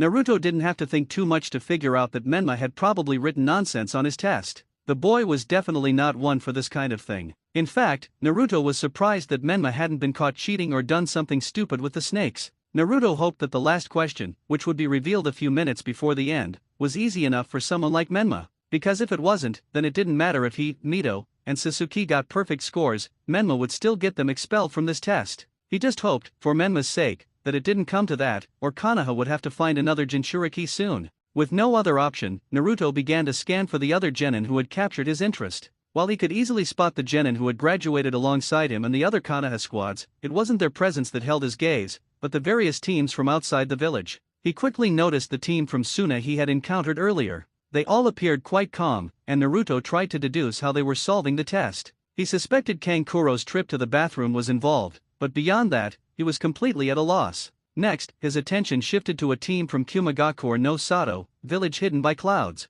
This squad consisted of a single guy and 2 girls. Both the guy and one of the girls had dark complexions, with the guy sporting white hair and the girl fiery crimson hair. The other female member of the team had fair skin, straight, short blonde hair, and a notably impressive figure. Naruto was in no way a pervert, but he couldn't deny what was plainly in front of him. It wasn't as if he was staring at the girl's body like so many of the other guys in the room were. Then his gaze fell upon another girl, an Iwa Kunoichi this time. She had short black hair and pupilless, pink eyes. His curiosity was piqued by the particularly venomous glare she was directing at his entire team, especially at Menma, Mito, and himself, the moment she noticed them. Naruto assumed it was likely due to Konoha's and Iwa's turbulent history. After all, their Hokage, Minato Namikaze, had been the one to inflict the most damage on IWA during the last war. He just hoped this wouldn't lead to any unnecessary issues. Despite wanting nothing to do with his former family, he was still well aware that the outside world saw him as just another son of the Hokage Minato Namikaze and the Akai Kishio no Habanero, red hot-blooded Habanero, Kushina Uzumaki.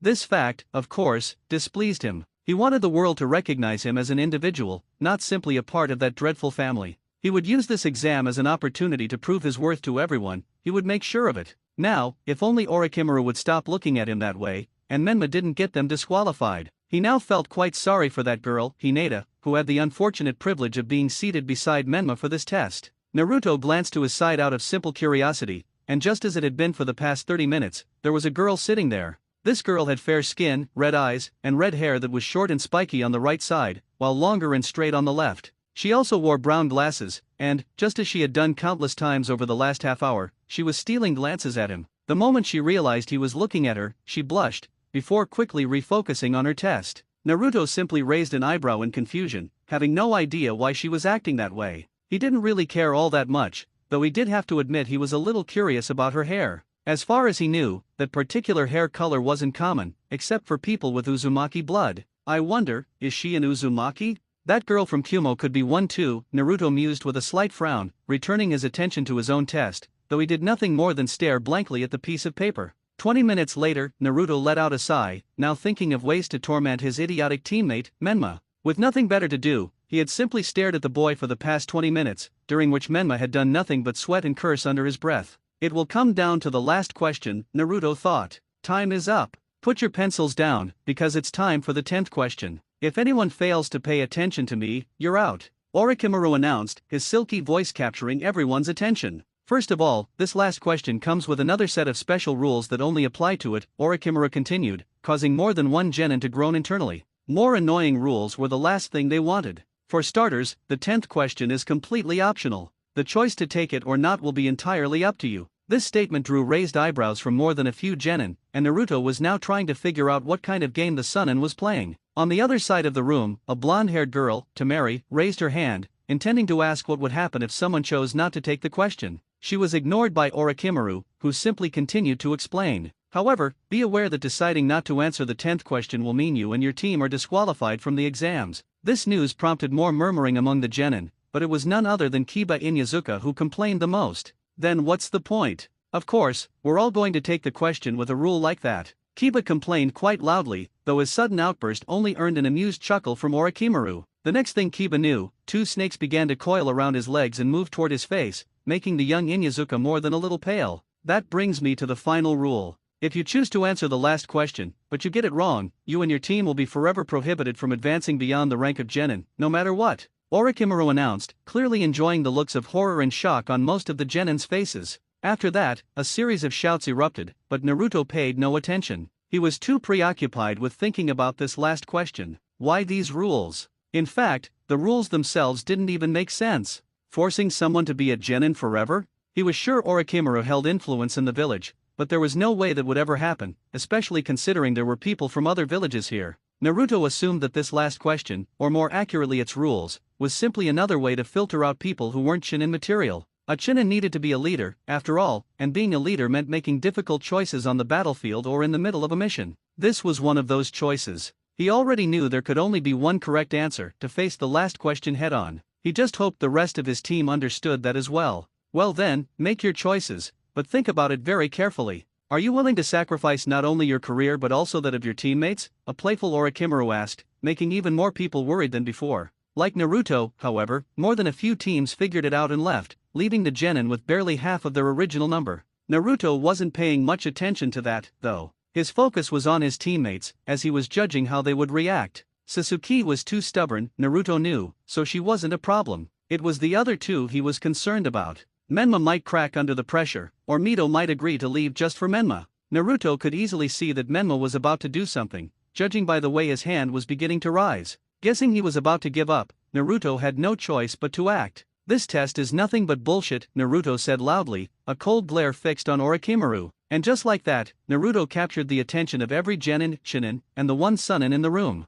Menma froze, his focus now on Naruto, just like everyone else. I beg your pardon, a humored Orochimaru asked, thinking that the blonde boy, who was the source of his interest, was faltering under the pressure. You heard me, Orochimaru-san. You're not fooling anyone. Everyone who has stayed this long already knows what game you're playing, Naruto declared, his arms crossed over his chest and his icy glare directed at the Sunin's snake-like eyes. Of course, Naruto knew he was bluffing. He had no idea how many people here had already figured out the last question, but as long as he kept up the show, who cared, right? Oh, is that so? Orochimaru asked while moving closer to where Naruto was, a smirk plastered on his pale face. Yes. Not only do we already know about your little trick, but even if we didn't, who cares? We're shinobi. We have a job that could kill us at any given time. Do you really think we have time to worry about never being promoted? Besides, at this, Naruto leaned in, his voice barely above a whisper, but it still managed to reach everyone in the room. Genin forever? I would really like to see you follow through on those words of yours, Sunin. I see nothing but an empty threat. After that, both the blonde boy and the pale Sunin just stood there, their eyes locked on each other's. Naruto could easily feel multiple snakes coiling around his legs and climbing up his body, but he acted as if nothing was happening. Even when one of the snakes got close to his face and hissed, which made everyone take a deep breath, Naruto didn't react. He simply sat there, glaring at Orochimaru. It was only after a few minutes that Orochimaru let out another chuckle, before addressing everyone in the room, which caused the snakes around Naruto to leave him alone. Is that what you all think? You're still in time to quit, but that won't last forever, Orochimaru said, expecting someone to raise their hands and leave, but he got nothing. The snake summoner just sighed before giving nods to the Chunin, who returned them in kind. After that, Orochimaru stood once again in front of the desk he was at before, now with a serious look on his face, before addressing all the genin once more. I see, Orochimaru said with fake disappointment. In that case, I only have one thing to say. You all pass. Complete silence met his statement before the room erupted with questions and yells of excitement from some. Orochimaru was about to silence everyone, but an explosion stopped him in his tracks. What caused the explosion was a sphere that had just released a lot of smoke, which in fact gave Naruto a very bad feeling. When the smoke disappeared, two things were now visible. One was a board that said, Sexy and Incredible Anko Mitarashi, and the other was that his other sensei, Anko, was now standing in front of them, her fist in the air and a wide grin on her face. No one knew how to react to this, and for a moment, there were no sounds except for Anko's small cheer. That was soon replaced by the sound of four palms meeting a face, courtesy of the genin of Team 7. Anko-chan, you're early, in fact, you're way too early than usual, Orochimaru reprimanded while shaking his head and muttering under his breath about impatient children. For her part, Anko chuckled nervously while scratching the back of her head, knowing she had messed up a little bit. But could you blame her? She just wanted to make a grand entrance. Especially since not only her cute little genin were here, but her sensei was also the one directing this test. How could she resist the temptation? It was like if someone showed her dango and told her it wasn't for her. What else could she do? She had only one thing to say at this point, though. Sorry? An hour later. After that awkward entrance, followed by an explanation from Orochimaru about what it truly meant to be a Chunin, the remaining genin teams were now standing in front of the infamous training ground known as the Forest of Death. In only a few minutes, the second task of the Chunin exams would begin, and the anticipation could be felt from almost every genin there. Among those teams, of course, was Team 7. They had just received their scroll, which was an important part of this task, and they were now waiting for their sensei, Anko, to start the task. It was simple, but not easy. The task itself was to reach the center of the forest with two scrolls, one an earth scroll and a sky scroll. Of course, each team would only get one scroll, and they had to get the other one from another team, which meant that at least half of the people here were not going to make it. Besides that, there was also the fact that the forest itself was quite deadly, which was the reason Anko made them sign those papers that basically said Konoha was not responsible for their death. What a good thing to sign before entering a place called the Forest of Death, right? There was another thing that made this task particularly difficult for not only Team 7 but also the rest of the teams from Konoha. Since they had a total of 4 members in their teams, it was decided that they had to bring 2 sets of scrolls, which meant that Naruto and his teams would have to get 3 other scrolls, a sky scroll and 2 earth ones. Right now, each team was already standing in front of the multiple doors the Forest of Death had. Naruto, along with his team, was standing there, just looking at the forest with an emotionless stare, but on the inside, he was wondering exactly what kind of things were in that forest. His sensei had spoken to him a little about it so that if someone asked where he trained, he could at least pretend he knew the place, but he was no expert. By his side, Menma was looking at the forest with excitement, although he would give Naruto some questioning glances every now and then, but those glances would rapidly turn into glares before he ignored Naruto once again. On the other hand, Sasuke was just glaring at Naruto. She had already scolded the blonde about doing stupid stuff like that stunt he had just done with Orochimaru, to which Naruto had just answered that he was in no danger at all. That had not calmed the young girl at all. For her part, Mito was trying to start a conversation with Naruto, but the blonde would just cut her off with short and cold answers to her questions which, although it saddened the girl a lot, it didn't stop her from trying. Then, just after one last call from Anko's part, every door opened at once, and multiple teams dashed at the forest, taking to the trees in order to move and cover more ground faster. Other teams just entered the place walking normally, apparently not being in a hurry to finish this task. Team 7 was from that first group, and they were now moving through the forest at a controlled pace, with Menma on the front, Mito and Naruto just behind him on the sides, and Sasuke at the back. After a few minutes, the members of Team 7 went down from the trees and stopped in a small clearing. Well then, now what? Menma asked bluntly at his team, although it was quite obvious that his question was directed at Mito, and to a lesser degree, Sasuke. The younger blonde didn't like to admit it, but even he knew that planning stuff was more his sister's thing than his. You should be asking Naruto that, he's the expert after all, Sasuke said with a nod, her black eyes directed at Naruto, who had to control himself to stop the groan that was about to escape his lips. He already had an idea of what was just going to happen, and he didn't like it. What do you mean by that, Sasuke-san? Mito asked, wondering what her teammate was talking about. Menma too was curious, but to a lesser degree, of course. You guys didn't know? Sasuke asked with obvious surprise on her face, getting a pair of negatives from Menma and Mito. For his part, Naruto wanted nothing more than to end this conversation, but he should have known that his lie would catch up to him sooner or later. This guy here used to train in this place. I'm sure he knows it better than anybody else, Sasuke said while patting Naruto's shoulder. What? Both Menma and Mito asked loudly, making Naruto sigh in exasperation. Mito was now looking at him, obviously wanting some answers and to also tell him how stupid he was for training here, while Menma didn't believe it for a second. Both Uzumaki Namikaze children knew, of course, about this place. Their mother and father had talked to them about it one day after hearing their Chunin instructor from the academy mentioning it, so of course, they knew that this place was no joke. Like I would believe that someone like you could train in a place like this, Menma said to Naruto, not believing for one second that his loser brother could survive in a place like this by himself. But then a sudden thought entered the younger blonde's head. Alcor had told him not to treat Naruto lightly, and to always keep an eye on him. If someone like Alcor told him to be wary of Naruto, then that probably meant he wasn't as weak as he thought. Especially considering what will happen in the future unless he did something about it, or to be more precise, unless he did something about Naruto. His mission was a difficult one, and he knew that some people would probably think he was crazy if they knew what he had to do. Still, he would do anything to stop it from happening. You can believe whatever you want, Menma replied Naruto, his gaze fixed on Menma, who was pulled from his thoughts by the blonde. It doesn't change the fact that it's the truth. Not knowing what else to do, Naruto had simply decided to keep up his lie. It wasn't like he could just tell Sasuke that he was lying. That would only complicate things even more, and he didn't need that, especially in a place like this. But Nii-san, training in a place like this on your own, what were you thinking? You could have gotten hurt, or worse, said Mito, not knowing whether to be worried for her brother, mad at him for doing something so stupidly dangerous, or just glad he had survived this place. Her words only got another cold stare from Naruto before he replied in the same tone he always used for her, last I checked, what I did was none of your concern, Mito.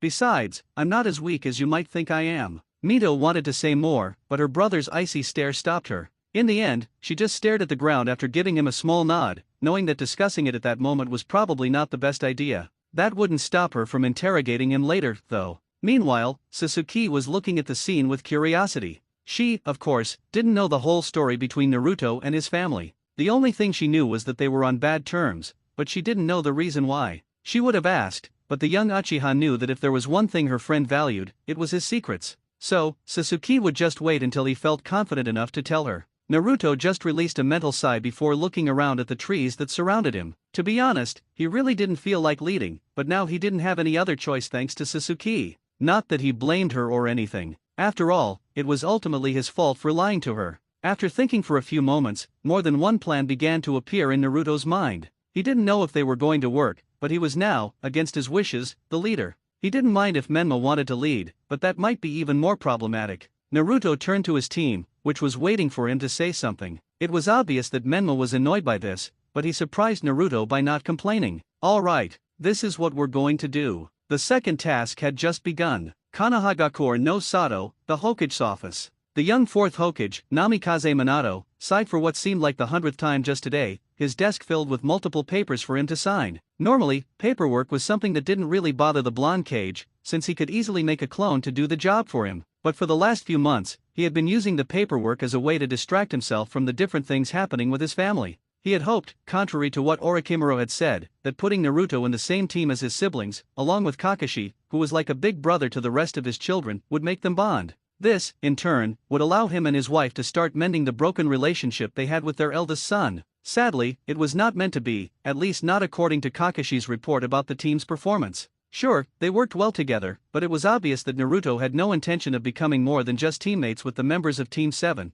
with Uchiha Sasuke being the only exception. It also didn't help that, according to what he had seen from Menma's attitude toward Naruto, combined with Kakashi's reports, his younger son didn't care for his brother at all either. That just brought even more shame to the blue-eyed shinobi. He blamed himself for it. He was their father, after all. Had he messed up so badly that even his sons hated each other? It was at least a small relief that his two daughters, Mito and Natsumi, did want to bond with their elder brother. Natsumi now had a tendency to tell everyone how cool and awesome her elder brother was. And Mito's love for Naruto was unquestionable. After all, just like his wife, he had been confronted by an enraged Mito as soon as he had gotten home a few days ago and found his wife sobbing in their room. After doing his best to calm his wife, which ended with her crying herself to sleep, he had gone to ask his daughter if she knew why Kushina was acting like that. He would never forget that. There were few things the fourth Hokage feared, and one of them had become his daughter yelling at him with nothing but venom in her voice about how it was his and Kushina's fault that Naruto didn't want anything to do with their family. He could have sworn he saw her eyes turning red and her hair moving like it did when her mother got mad at him, too.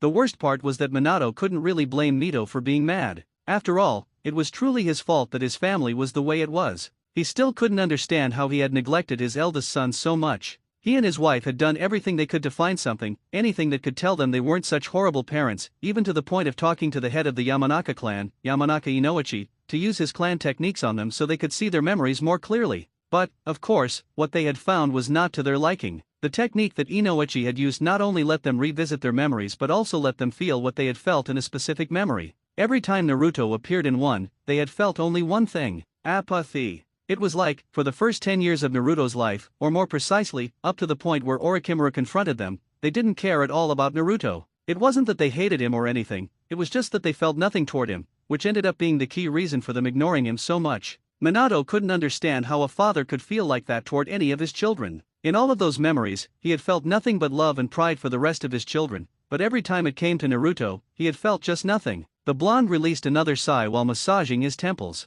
He knew overthinking this was only going to make things worse. After all, he had told his wife the same thing. Right now, their reasons didn't matter. They had screwed up big time, and the only thing they could do was to do whatever they could to make amends with Naruto. "I already know you're there, sensei. Please stop goofing around," said Minato out of nowhere, his attention once again on the paperwork in front of him. For a moment, it looked like nothing was going to happen until a man with long, spiky white hair actually entered the office through the window, a big grin plastered on his face. "Oh? Not bad, Minato-kun. You actually managed to sense me. I'm still light years ahead of you, though. Especially when it comes to women," said the man with a grin, making Minato shake his head at his sensei's behavior, especially the last part. He really couldn't believe how much of a pervert his sensei could be sometimes, especially with that book of his. Of course, he had read the material more than once, but he wasn't as obsessed as Kakashi, especially since if his wife found out he was reading that stuff, she would kill him. Minato shivered for a moment. Those books made Kushina angry more than once, and when she was like that, it was either him or his sensei that paid the price. It was even worse when Tsunade joined, too. "Glad to see you back, Jiraiya-sensei," greeted Minato with a respectful nod toward the now revealed Jiraiya, who just waved his hand around like it was nothing. "Hey, have you seen Tsunade-heim? I went to the hospital to see her first, but she wasn't there. Heck, I even went to see if Orakaiten was doing anything, but I couldn't find him," asked Jiraiya with a small frown. He had decided to pay a visit to his teammates first, but he had been unable to find them. "Orochimaru is in the tower that is the Forest of Death, sensei. I made him supervise the place for the genins," said Minato, getting a nod from his sensei, who knew that the Chunin exams had already started. "And about Tsunade, she probably is in my house with Kushina-chan. She had been going there more often since, said Minato sadly, getting another nod from Jiraiya, who now had a frown on his face. It was not a lie, Tsunade had been spending a lot of time with his wife lately. It was because of Kushina's mental state. To put it simply, she was depressed. Her actions toward Naruto and his feelings toward his whole family had made her enter a deep state of depression. Minato would have preferred to just stay home and take care of his wife, but even with clones, there was a lot of work to be done, especially with the Chunin exams and other important things, like Akatsuki. Besides, he couldn't trust clones with everything, anyway. Because of that, Tsunade has started to spend as much time as she could with Kushina. After all, anyone who knew the both of them would know that they were very close, almost to the point that someone would say that Tsunade saw Kushina as the daughter she never had. Of course, no one ever said that. After all, that would just have brought the rage of the female Sunin. So, Tsunade started to do her best to take Kushina out of her depression. After all, it was obvious to Minato that it brought pain to Tsunade to see her surrogate daughter like that. She hadn't been able to do much, though, and Minato knew that the only true way for his wife to go back to the kind and happy woman she was before was for them to make amends with their son. It was a lot easier said than done, though. Is it really that bad, Minato-kun? Questioned Jiraiya, and Minato knew exactly what he was talking about. After all, he had informed his sensei, through the use of their summons, about the situation of his family. According to Minato, the only people who knew about it besides his family were the three Sunins and, to a lesser extent, Kakashi and Inoichi. Minato had informed only the people who needed to know, but he didn't know if Orochimaru or Tsunade had told anybody else. He hoped they didn't, though. Of course, he didn't know about the existence of a certain dark mage, at least not yet. It's even worse, sensei, said the blonde with a sigh, his hand going through his golden locks. For his part, Jiraiya stared at the ceiling of the office with a frown, apparently deep in thought. He had been informed about the situation between his apprentice's family and his eldest son, Naruto, which was one of the reasons he came back to the village early. Thinking of the young blonde made Jiraiya frown even more. During his travel back to the village, he had been doing some hard thinking about his current relationship with the eldest Namikaze Uzumaki child, and to say he felt ashamed would be putting it lightly. He would not deny it. He had been one crappy godfather for Naruto. He knew he should have been there for the kid, but he couldn't even remember one moment in which he actually acted like a good godfather to him, not even one. Hell, he could easily remember the day in which Menma had signed the Toad summoning scroll, making him, just like him and his father, a Toad summoner, while Mito signed the Slug one, courtesy of his teammate Tsunade.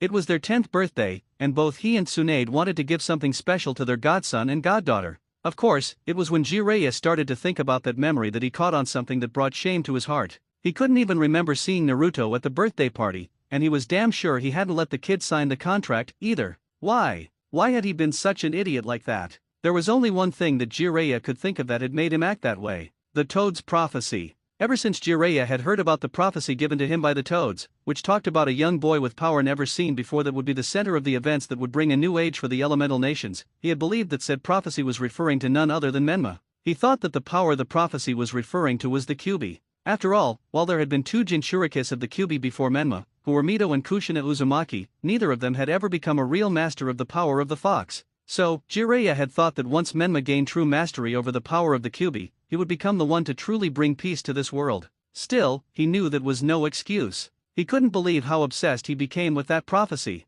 It was because of that damn thing that he had focused so much on Menma to the point that not only he had neglected Naruto completely, but he had also been rather absent around Mito and Natsumai. He couldn't understand, though. More than once, he had actually wanted to talk to Naruto, but just after he had those thoughts, his head would bring the prophecy once again and how important it was for Menma to be trained and prepared. It was like someone was whispering into his ear how important it was for him to just pay attention to Menma and no one else. Everything became worthless, though, since the Toads had informed him that the prophecy had become, to put it simply, useless. Of course, Jiraiya had raged about that to the Toads, but the only thing he had gotten was that the future had become too unpredictable for any prophecy to be precise. It was the first time the Toads had ever seen something like that, and Jiraiya couldn't even think what happened that made the future so unpredictable. He was glad that he hadn't told anyone about the prophecy now, though. He hadn't wanted anyone to burden themselves with the prophecy, especially young Menma. Besides, Jiraiya knew that prophecies sometimes had tricky ways of fulfilling themselves, so Jiraiya didn't want anything affecting it that much. Not that it mattered much now, anyway. I'm sure there's a way in which we can fix this, Minato-kun assured Jiraiya, a look of determination presented on his face, which the Hokage matched perfectly. Both of them were already planning things to make amends with Naruto, they just hoped it would work. There's the Akatsuki, too. Minato decided to change the subject, getting Jiraiya's complete attention. So it's true. Kakashi did face a member of the Akatsuki, muttered the white-haired man, getting a nod of confirmation from the young Kage. That was the other reason for Jiraiya to get back to Konoha so early. After all, when it came to Akatsuki, it was something you couldn't take lightly. Yes. To be more specific, Kakashi and his Jonin partner, Anko Mitarashi, faced one of Akatsuki's members, who was identified as the S-rank criminal Zankro, who's also known as Hinokami, Fire God, in the Bingo book, during a mission in Nami no Kuni, Land of Waves, informed the blonde, getting a nod from Jiraiya. Kakashi had, of course, informed Minato about their meeting with the powerful member of Akatsuki. Kakashi didn't know about Akatsuki until he informed his sensei about his fight against Zankro, but he had still decided that informing his sensei about an S-rank criminal was important. I don't get it. Akatsuki members usually work in pairs, but this Zankro guy was alone, and not only that, but he left Kakashi and Anko live. So he wasn't trying to kill them. So why attack them in the first place, wondered Jiraiya out loud while deep in thought, not understanding the S-rank criminal's objective. Then Minato informed his sensei about the fight between his son Menma and his teammate Uchiha Sasuke against a user of Sha-Tun crystal release. This just left Jiraiya even more confused. Was that woman also an Akatsuki member? But from what he gathered, she wasn't wearing the uniform, and even then, she also had let Menma go, even though she was winning the fight against the two Genins. Jiraiya was just how Minato had been ever since he had been informed about what happened in Nami. He was lost. There was one sentence that could easily describe Jiraiya's thoughts right now. What the hell is going on? Meanwhile, in the Forest of Death, Kurotsuki was a determined and proud kunoichi. Everyone that knew her, especially her grandfather and two teammates, knew that. If there was something for which Kurotsuki had more pride than her skills, it was her village. She loved IWA with all of her heart, and she was willing to do anything to not only protect her village but to also make sure that it became the strongest village in the elemental nations.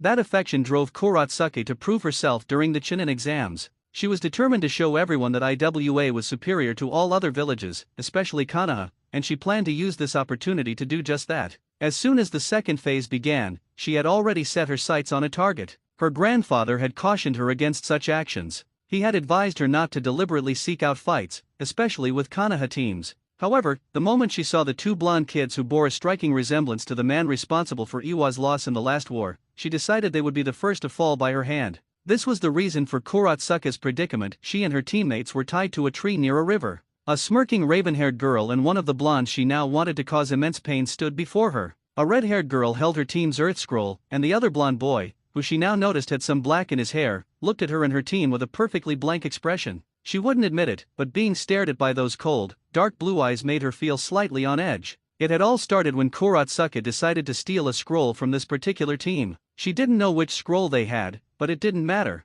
The chance to be the reason the current Hokage children failed the Chunin exams was an opportunity too good to pass up. Fortunately for her, her team had started relatively close to the other team she wanted to hunt, or so she thought based on their starting gate. Kurotsuki made it her mission to find the team and steal their scroll, but she wasn't a fool. She wanted to become a Chunin, after all, so she knew that spending all 5 days of the test just searching for one specific team was a bad idea. That's why she promised her team she would give up if they didn't find them on the first day, a condition they agreed to. Once again, luck was on her side, helping her find the team she was chasing. Her team found them by a river in the middle of the first day, and Kurotsuki truly felt like the luckiest person alive. Not only had she found them, but they were just relaxing, doing nothing. They were just sitting there, talking and eating fish. It was as if they were begging to be ambushed. They were. Her team launched a surprise attack when she believed they had their guard down. She was the first to reach them and was satisfied when she managed to stab one of the blondes, the one who looked most like the current Hokage, in the chest with her kunao. What she didn't expect was for her victim to vanish in a puff of smoke like a clone. She was completely confused for a second before her brain processed the fact that she had likely fallen into a trap. It was too late. Before she could do anything, the other blonde had actually exploded, which, of course, affected her and her team since they were close to him, but the explosion wasn't powerful enough to do much damage. The explosion served its purpose though, leaving both her and her teammates shocked, confused, and unbalanced just before she felt a sharp pain in the back of her head. Then, she saw nothing but darkness. When she woke up, she was in her current situation, she and her team tied to a tree with the team she now hated standing right in front of her. She had woken up just a few minutes ago and had refused to say anything to them. She just glared at them with as much venom as she could muster. It seemed like the blonde who was smirking at her was about to say something, but the other guy on the team stopped him, saying they couldn't waste any more time and had to move. Kurotsuki wasn't an expert, but she was good at reading situations, and it was clear to her that there was definite tension between the team members. The shorter blonde gave the other guy, who she believed was the team's leader, a fierce glare before huffing and leaping into the trees, followed by the two girls and, of course, her team's Earth Scroll. Her teammates were still unconscious, so for a moment, it was just her and the boy with the perfect poker face. She thought he was going to taunt her, insult her, or maybe even kill her, but she was definitely not expecting the words that came from his mouth. My sensei once told me that if the trap was too obvious, it was better to not take the reward. Maybe you should follow that advice from now on. And with that, he too left, leaving her more bewildered than ever. For a moment, she just sat there, looking at the river and blinking, trying to process what he had just told her. He wasn't mocking her, his tone suggested none of that. In fact, his calm tone simply told her that it was exactly what it seemed a genuine recommendation for her. Like a real piece of advice that, if she followed it, would make her great. Receiving a suggestion from the boy who had captured her did not sit well with the young Iwa Kunoichi. Before, it was just something she wanted to do for her village, but now? Now it was damn personal. The next day, running through the trees that covered roughly 80% of the forest was none other than Naruto, Zeref's apprentice, although it was more like jumping from tree to tree than running. The young man was scouting the area around the place where his team had decided to rest for a while, a small clearing with a large hollowed-out tree. They had spent the night there, with someone always on guard, and now that the sun was up, Naruto decided to scout the area a bit, just to make sure no one was following them. Sasuke and Mito had wanted to come with him, but he had dismissed them, saying that it was best not to separate the team and that if something happened, he was more than capable of handling it. This earned a scoff from Menma that Naruto chose not to comment on. He had yet to see anything worth mentioning. He had half expected to be chased by that Iwa team they had captured just yesterday. It wouldn't surprise him, considering the lethal glare the girl with pink eyes from that team had sent his way before he left. What happened yesterday was the result of a small plan Naruto had devised when he became the unofficial leader for this part of the Chunin exams. The blonde might not be the expert Sasuke thought he was about this place, but he did know there was at least one river here, which he had used for his little trap. It was quite simple. He had just told both Menma and Mito to create clones using the Bunshin Daibakaha, clone great explosion, technique, which they did. Naruto used the same technique and made 2 clones, one for himself and another one to transform into Sasuke, since she didn't know the technique at all. Then he had simply made the clones practically fool around in the river while he and his team watched from the trees, waiting for another team to attack the clones, thinking they were real. They would only stay here for a day, though. After that, Naruto had simply thought that the best way to catch people was when they got close to their destination, which was the tower in the middle of this damn forest. It was a strategy Naruto thought would work. After all, his team already had 1 Earth Scroll and 1 Sky Scroll, so taking out any team on their way to the tower would guarantee that his team would have the other 2 necessary scrolls to pass this task. Besides, they might be able to find teams that were quite tired, and setting traps before that would be easy, too. In the end, all the members of Team 7 had accepted Naruto's plan, although Menma did so mostly to avoid being nagged by the girls again. Menma might dislike Naruto, though that was putting it lightly, but not even he would let his animosity with his sibling ruin something like this test. Naruto was taken out of his thoughts once he reached a tree that overlooked a rather small clearing. There wasn't much to say about this clearing, but there were a few things out of place that caught Naruto's attention. Namely, the 3 people who were there, along with a rather large bear that could easily tower over him.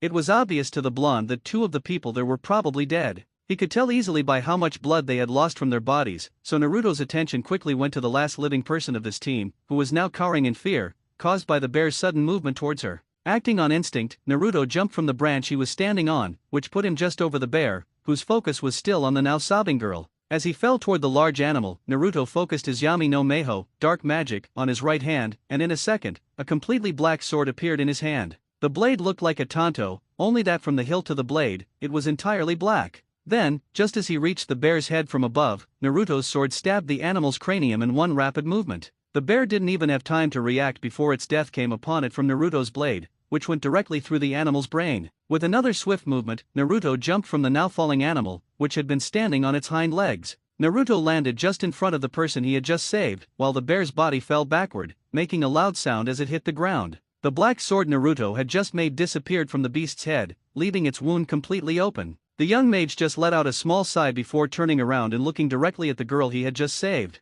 Naruto was faintly surprised that she was the exact same girl who had sat beside him in the first task. "Are you all right?" the blonde asked, not knowing what else to do in this situation. He didn't know why he had saved her, he just didn't like the idea of someone dying by being eaten by a bear. The girl looked directly into his eyes, the horror-stricken expression she had just a second ago transforming into one of relief, just before a strong blush came to her cheeks, which confused Naruto even more. He didn't know why the girl would blush like that. Was she having a fever or something? Thank you," whispered the glass-wearing girl, barely loud enough for Naruto to hear it. But since he had heard her, he decided to be nice to her. After all, she was just about to die, and her teammates were already dead, too. "Don't worry, it was nothing," Naruto replied, a small smile on his lips, doing his best not to put more stress on the red-haired girl. The girl just blushed even more upon seeing his smile, which made the blonde raise a brow in question, but he decided not to comment on it. Then Naruto turned to where the corpses of who he assumed were the girl's teammates were before shaking his head sadly. I'm sorry I wasn't able to help your friends, Naruto said while looking at the dead bodies, not noticing the rather cold look the girl sent in their direction before looking at Naruto with so much devotion in her eyes that, if the blonde had seen it, he would have taken a step back just because of the surprise.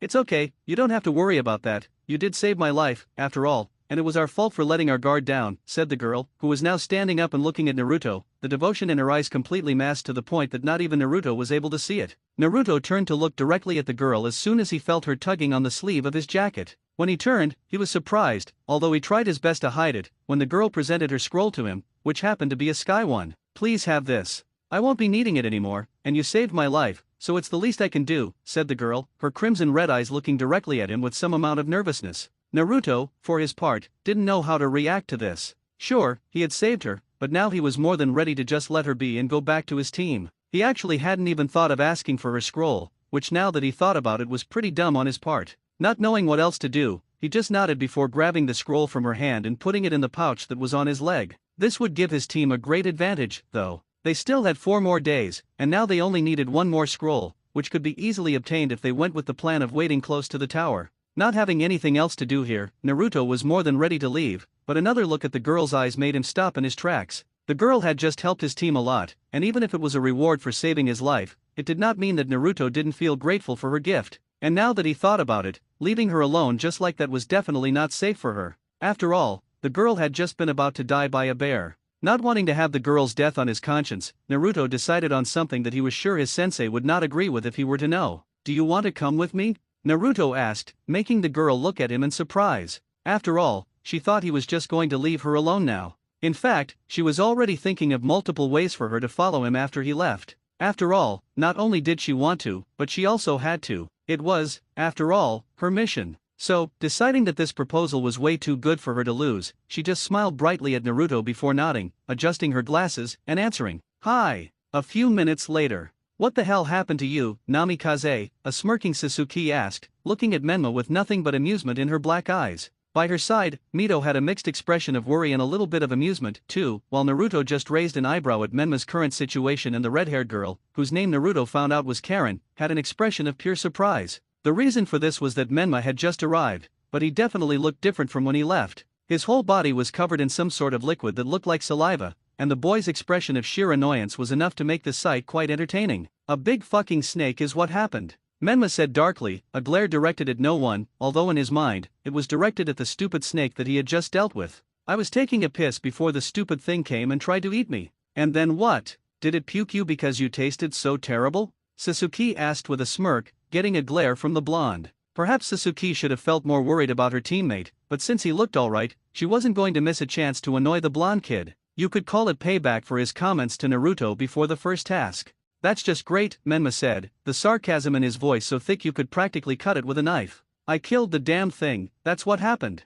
It even vanished in a cloud of smoke. Just like a summoned creature. That last comment caught Naruto's attention. A summon? The only known snake summoners were Anko and Orochimaru of the Sunin, which meant the snake Menma had fought was likely one of theirs. Wonderful. As if this place wasn't enough of a pain already, it seems someone decided to add more trouble, Naruto thought, sighing and shaking his head. He could only hope giant snakes were the only things Anko or her mentor had left behind. Hold on, who's the girl? Menma asked, eyeing Karen, whose eyebrow twitched at being called the girl. She didn't have to do a thing, though, as Mito slapped the back of Menma's head. What was that for? Menma yelped at his sister. You need to show more respect, Menma and I. You can't just be rude like that. Ka-sama and Toyu-sama raised us better than this. Mito said, her anger clear. Menma simply gave a curt nod, not wanting to argue with his sister. He always lost those fights, anyway. Yeah, whatever, so, who is she? Menma asked again. Karen was about to answer when she stopped, as Naruto placed a hand on her shoulder.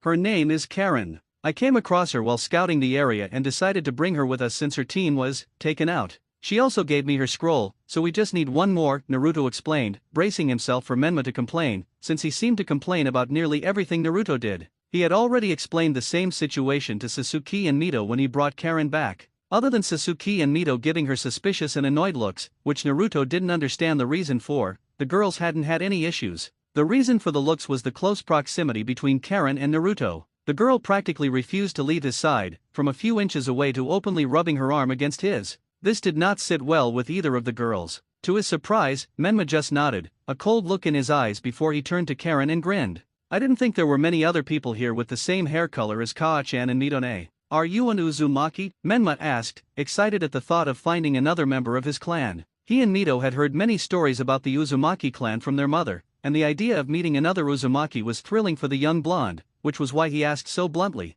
I wouldn't know. I never met my parents, Karen said, her eyes cast downward. She felt a bit awkward saying something like that. Menma's excitement instantly changed to shame. He hadn't meant to bring up a sore subject for her. I'm sorry, I shouldn't have. Good job, Namikaze. You really can't keep your mouth shut, can you? Sasuke interrupted with a frown, earning a glare from Menma. Oh, bite me, Uchiha. Menma shot back, receiving an equally harsh glare from the raven-haired girl. It looked like they were about to start another argument, which made Naruto roll his eyes and Mito let out a sigh. Enough! We can't waste time on pointless arguments. We need to go, now, Naruto commanded, stopping his teammates from starting another one of their fights. Menma just glared at him and turned away, while Sasuke simply nodded. So, what's the plan, Nii-san? Mito asked Naruto, who chose to ignore what she had just called him. He had just stopped a fight from happening and didn't want to start another one. We head for the tower and set up a trap for any teams that come. We still need one more scroll, Naruto explained, receiving nods from Mito and Sasuke, and nothing from Menma,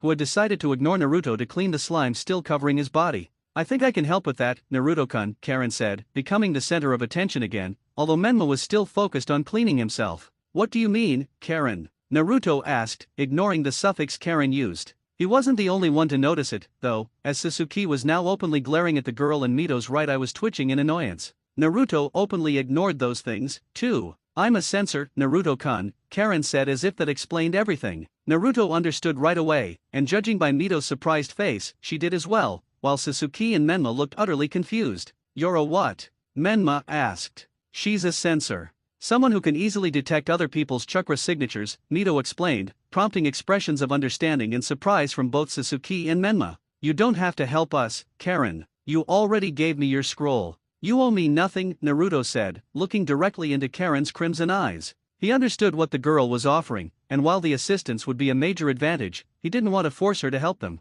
He had just met her, after all, and she had already helped his team a great deal in his opinion. Karen just shook her head and gave Naruto a smile. You saved my life, Naruto-kun, and you're even helping me by letting me come with you. This is the least I can do to help you. Please let me be of some use to you, Karen said, her eyes pleading with him to accept her offer. For his part, the blonde was definitely surprised by how much Karen wanted to help him, and he had a feeling that saying no would just cause more harm than good, so the young mage simply nodded, which made the glasses-wearing girl smile brightly at him before she closed her eyes for a moment. Naruto was about to ask her what she was doing. He had thought her help would be detecting any nearby teams while they moved toward the tower, and he knew Sensor-type Nin had a maximum range for their skill, but he stopped when Karen opened her eyes, looking directly at him. There's a group of 10 people a few kilometers in that direction, Naruto-kun, Karen informed him, pointing just behind Naruto. It looks like 4 of them are running from the other 6, but at the rate they're moving, they will be caught soon, Karen finished before adjusting her glasses and looking behind her. If we go this way, we'll run into another team of 3 people who I can feel are quite tired, and over there, Karen pointed in the direction of the tower, is rather clear, which would make it the best route to reach the tower, the girl finished, not noticing, or not caring about, the awe in which the other members of Team 7 were looking at her since her entire focus was on Naruto. The blonde's eyes widened slightly at her words.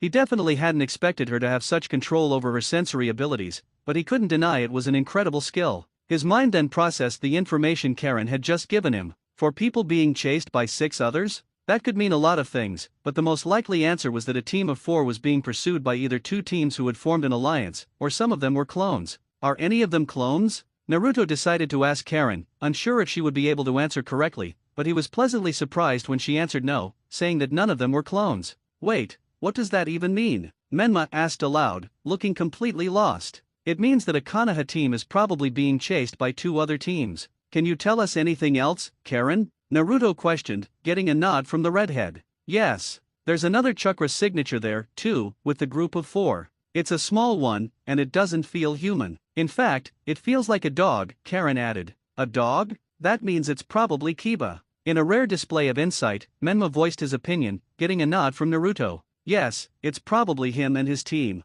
Naruto murmured, thinking about what to do. On one hand, they could simply ignore the situation and move on. They could either attack the other team Karen had mentioned or go directly to the tower and wait around it. But that didn't sit right with the blonde. After all, someone he could probably consider a friend was on that team, and he wasn't going to abandon him. Naruto turned to his team, all of them waiting for his decision, although Menma looked ready to just go running in the direction Karen had pointed, and Naruto was sure that if it weren't for Mito's hand on his shoulder, he probably would have already. "We don't have time to waste, let's go help our former classmates before they get killed," Naruto commanded, getting nods from all the members of Team 7, although Menma looked shocked for a moment. He had expected Naruto to just forget about them and move on. Mito, for her part, was definitely glad and happy that her Nii-san had made that decision, while Sasuke was not that surprised. She knew that Shikamaru was on that team, and she also knew that he and Naruto had a kind of friendship. And if she knew one thing about her blonde friend, it was that he would never abandon a friend like that. Karen's true feelings were hidden by her serious expression, but in her mind, a chibi version of her was dancing around happily for being of use to the one person who had become her little obsession.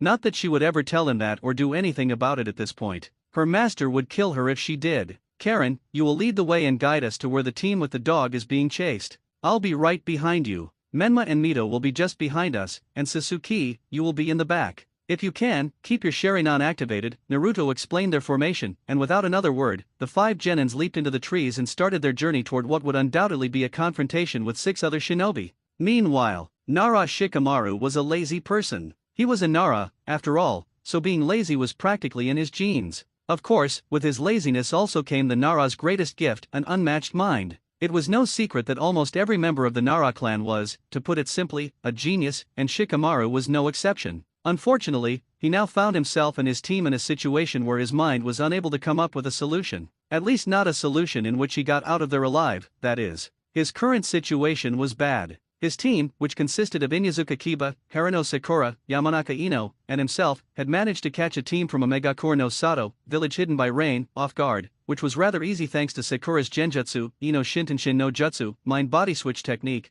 Kiba's cooperative techniques with Akamaru, and his own Cage Main no Jutsu, shadow imitation technique. Thanks to their teamwork and the fact that it was a surprise attack, they had managed to defeat the AIM team and steal their scroll, which was an Earth scroll. Since his team had a Sky scroll, they were more than ready to head straight for the tower and wait for another team to ambush. It was a simple plan, and they had decided to stick to it. Sadly, it was a mistake on Shikamaru's part that led to their current situation. They had defeated the AIM team, but they had left them unconscious instead of killing them. Now, Shikamaru had never killed anyone before, and he was sure that neither Ino, Sakura, nor even Kiba with all his bragging had ever done it either, which was one of the reasons he had left those guys alive. He didn't want his team to get traumatized in the middle of a place like this. The other reason was something Shikamaru wasn't proud of. Just like the other members of his team, he hadn't killed anyone yet, and when the situation arose, he hesitated. It would have been simple to just kill them while they were unconscious, but Shikamaru had doubts about performing the act. His mind had told him it was the most logical decision, but he just wasn't able to do it, so he and his team had left them alive, which ended up biting them in the ass.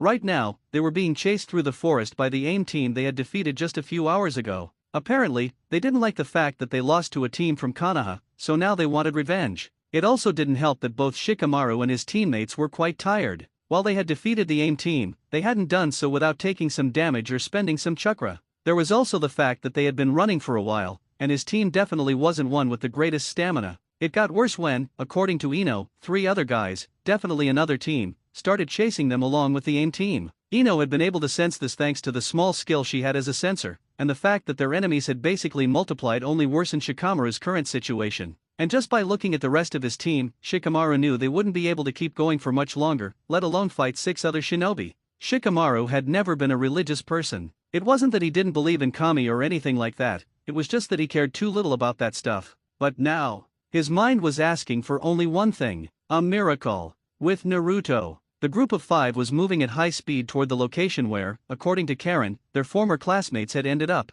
She also told them that their chakra was very low and that if they didn't get there fast, there was a good chance they would die. Naruto-kun, 3 people have reached the same area where your friends are, but the other 3 are staying a little farther back, probably in case something happens, Karen informed Naruto, who just nodded at the news. That could be a problem, Naruto thought, not liking the current situation. They didn't know exactly how strong the enemy was, and they had the advantage in numbers. Naruto was not arrogant, but he was confident in his skills. After all, he did manage to defeat a missing nin like Mamakai Zabuza, so he truly believed that taking care of the enemy wasn't going to be that big of an issue. The real problem was with his own powers, or to be more specific, his magic. Even after being on the same team for a few months, Naruto had never shown his magic to anyone, not even Sasuke. It wasn't that he didn't trust her, it was just that he didn't want to answer questions he might not be able to. He also didn't like the fact that he was sure if he showed his magic, his skills would be reported back to his former father by either Kakashi or Anko. After all, he was sure Minato asked about things like that regularly. It was for that reason that Naruto had started acting rather cold toward Anko. Before, he didn't have much of a problem with her, he was mostly just annoyed by the fact that he couldn't stop the weird advances she made on him. But now, Naruto definitely had trust issues with anyone related to his former family. He just didn't want many people finding out about his magic. He was sure they would probably think it was something related to chakra, but the question about how he had learned those skills might still be asked, and the last thing Naruto wanted was to put his sensei on the spot. Sasuke, Menma, Mito, Naruto called out, his teammates' attention snapping to him. You three keep going and help Shikamaru and the others. Karen and I will handle the other team, understood. For a moment, it seemed like both Sasuke and Mito were about to argue, but a single look from Naruto silenced them. They just nodded, while Menma, without even sparing a glance for his sibling, continued in the direction they were already headed. Naruto and Karen broke off from the group, moving directly toward the location where Karen had sensed the second team. Menma, Sasuke, and Mito, meanwhile, maintained their original course. Naruto would have much preferred to do this alone, but he felt responsible for Karen. After all, he was the one who had brought her into the group, even though she was a total stranger. She had helped him and his team, sure, but that didn't change the fact that he barely knew her. And if there was one thing Zeref had been insisted on, it was that Naruto never let his guard down. The pair moved quietly through the trees until Karen signaled for them to stop. Once there, it wasn't hard for the blonde to sense the presence of the team he was hunting. He and Karen were concealed on a tree branch, with one of their targets standing on a branch just below them. A little further back, on another branch, were the other two members of that team. Apparently, they hadn't sensed either him or Karen, as none of them had reacted. Naruto began to analyze the situation. He knew he would have to deal with all three of them himself. He couldn't order Karen to kill for him, and even if he could, he doubted the redhead would be capable of it. After all, when he'd found her, she was about to be killed by a bear. Naruto made eye contact with Karen, his look wordlessly telling her to stay put. She simply nodded in response. The blonde then drew a kunai and sprang into action. He dropped swiftly toward the guy below him, who he now noticed had brown hair and an aim headband. Before the guy could even react, Naruto stabbed him in the neck with his kunai, his other hand covering the guy's mouth to prevent a scream.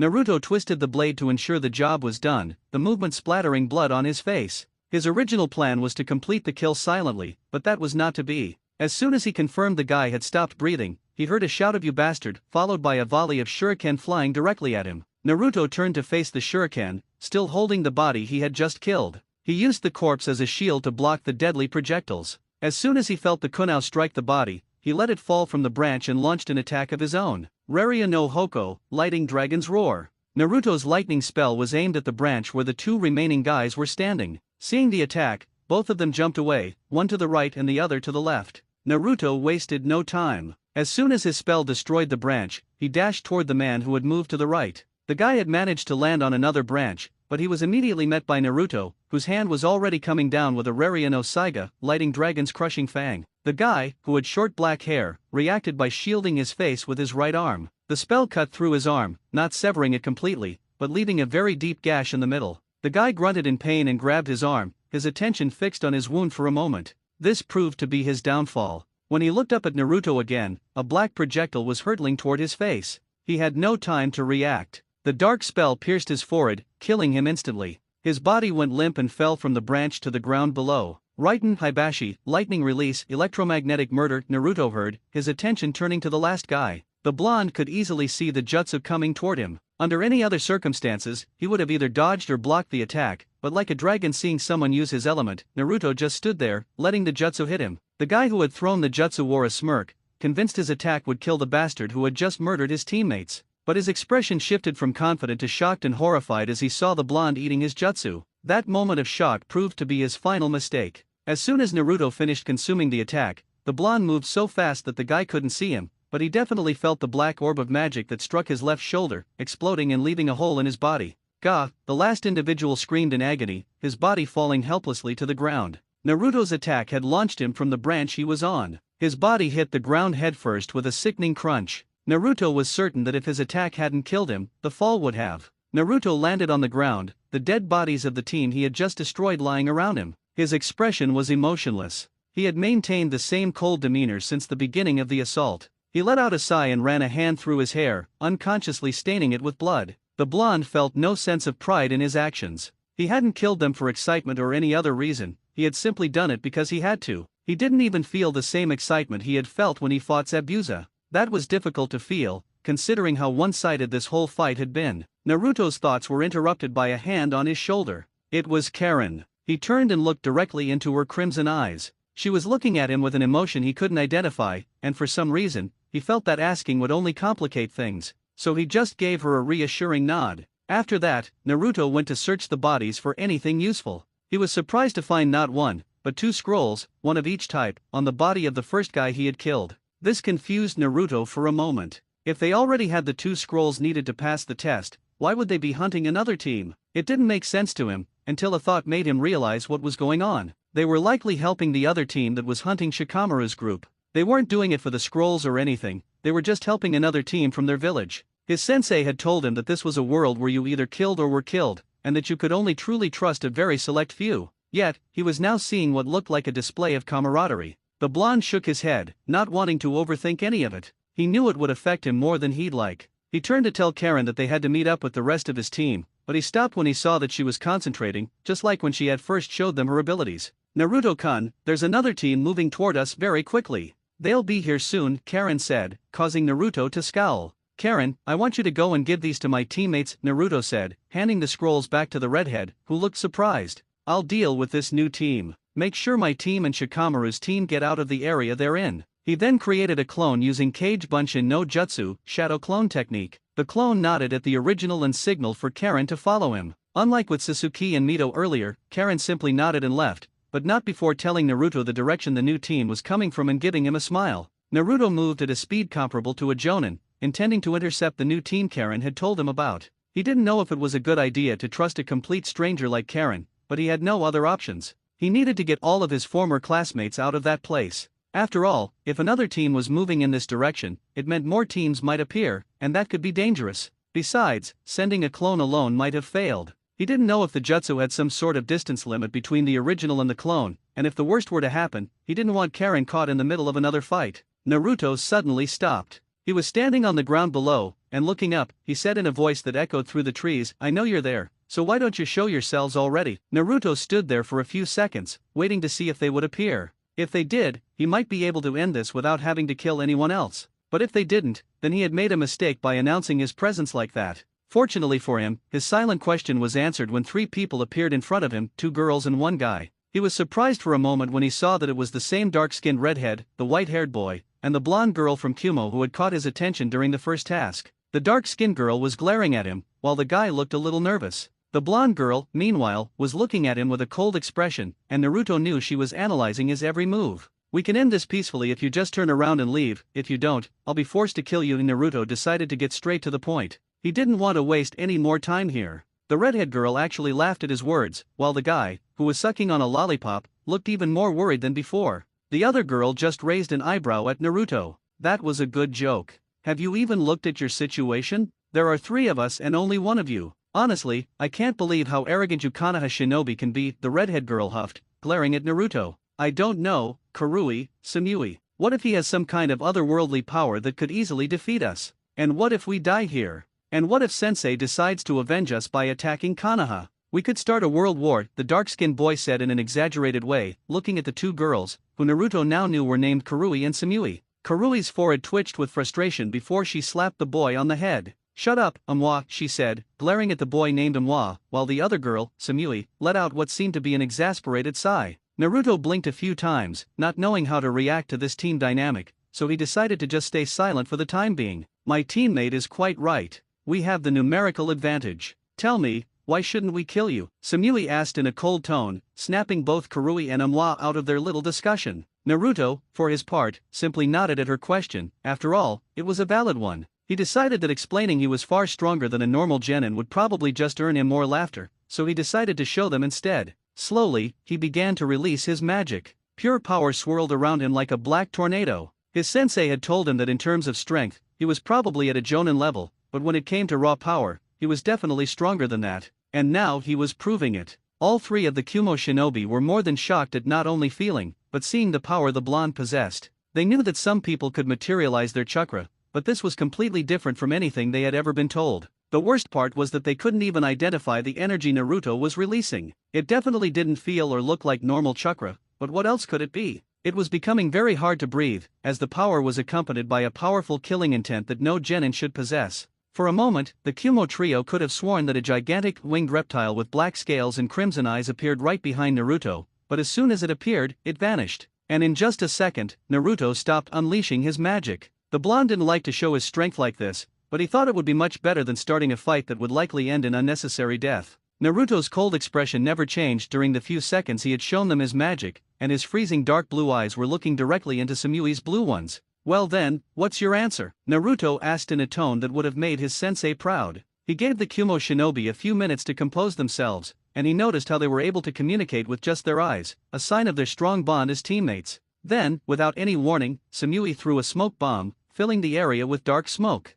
For a second, Naruto thought he was about to be attacked, but he was proven wrong when he felt the trio of Kumo shinobi moving in the opposite direction from where they had been heading before. They had decided to leave. On the outside, Naruto showed no emotion before turning and heading toward where his team was supposed to be, along with Karen and Shikamaru's team. If they had followed his orders, though, they were probably already gone. On the inside, the blonde released a small mental sigh, grateful that the Kumo shinobi's survival instincts had won over their pride. He didn't know what kind of first impression he had left on those three, and he really didn't care. It wasn't like he was going to be close to any of them anyway, or so he thought. Meanwhile, in the Kumo shinobi's minds, what the hell is wrong with this village? How can they have a monster like him as a damn genin? Reikage-sama isn't going to like this. I knew this test would be a problem. I told them we would find someone who could destroy everything by himself, but they never listened to me. I don't know what that was, but it was definitely more than just cool. That night, Naruto stood on a branch, the moon the only source of light.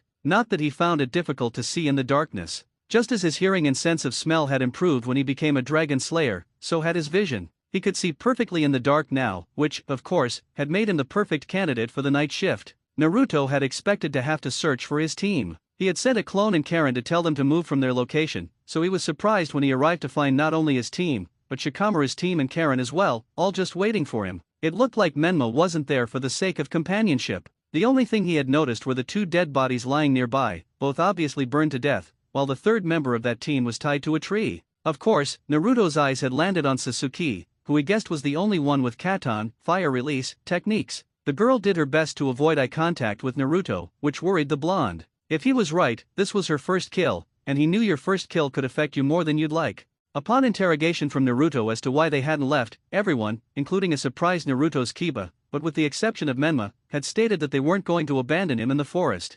Shikamaru, and surprisingly Sakura and Ino, were the most vocal. After all, Naruto and his team had practically saved their lives, so there was no way they would repay him by leaving him alone. Satsuki and Mito remained silent, but the looks in their eyes showed they didn't like abandoning their teammate, while Karen looked down in shame for not being able to complete the task Naruto had given her, but the blonde had just waved her off. Naruto sighed before nodding, then asked what to do with the man who was still alive. He didn't know what to feel when everyone, with the exception of Karen who just shrugged, said to leave him tied up. Considering the recent events, it wasn't impossible for this man to seek revenge for his team and the other team Naruto had dealt with, but since the blonde didn't want to dwell on this place, he accepted it and left with his and Shikamaru's teams. However, Naruto created a Kage Bushin, shadow clone, without anyone noticing and left to deal with the man. Naruto wasn't fond of killing, but something had to be done, and showing mercy at the wrong time could easily make things worse. At least he didn't have any memories of killing that man. The clone had killed itself afterward, which meant Naruto received no memories from it. He knew he was still responsible for the man's death,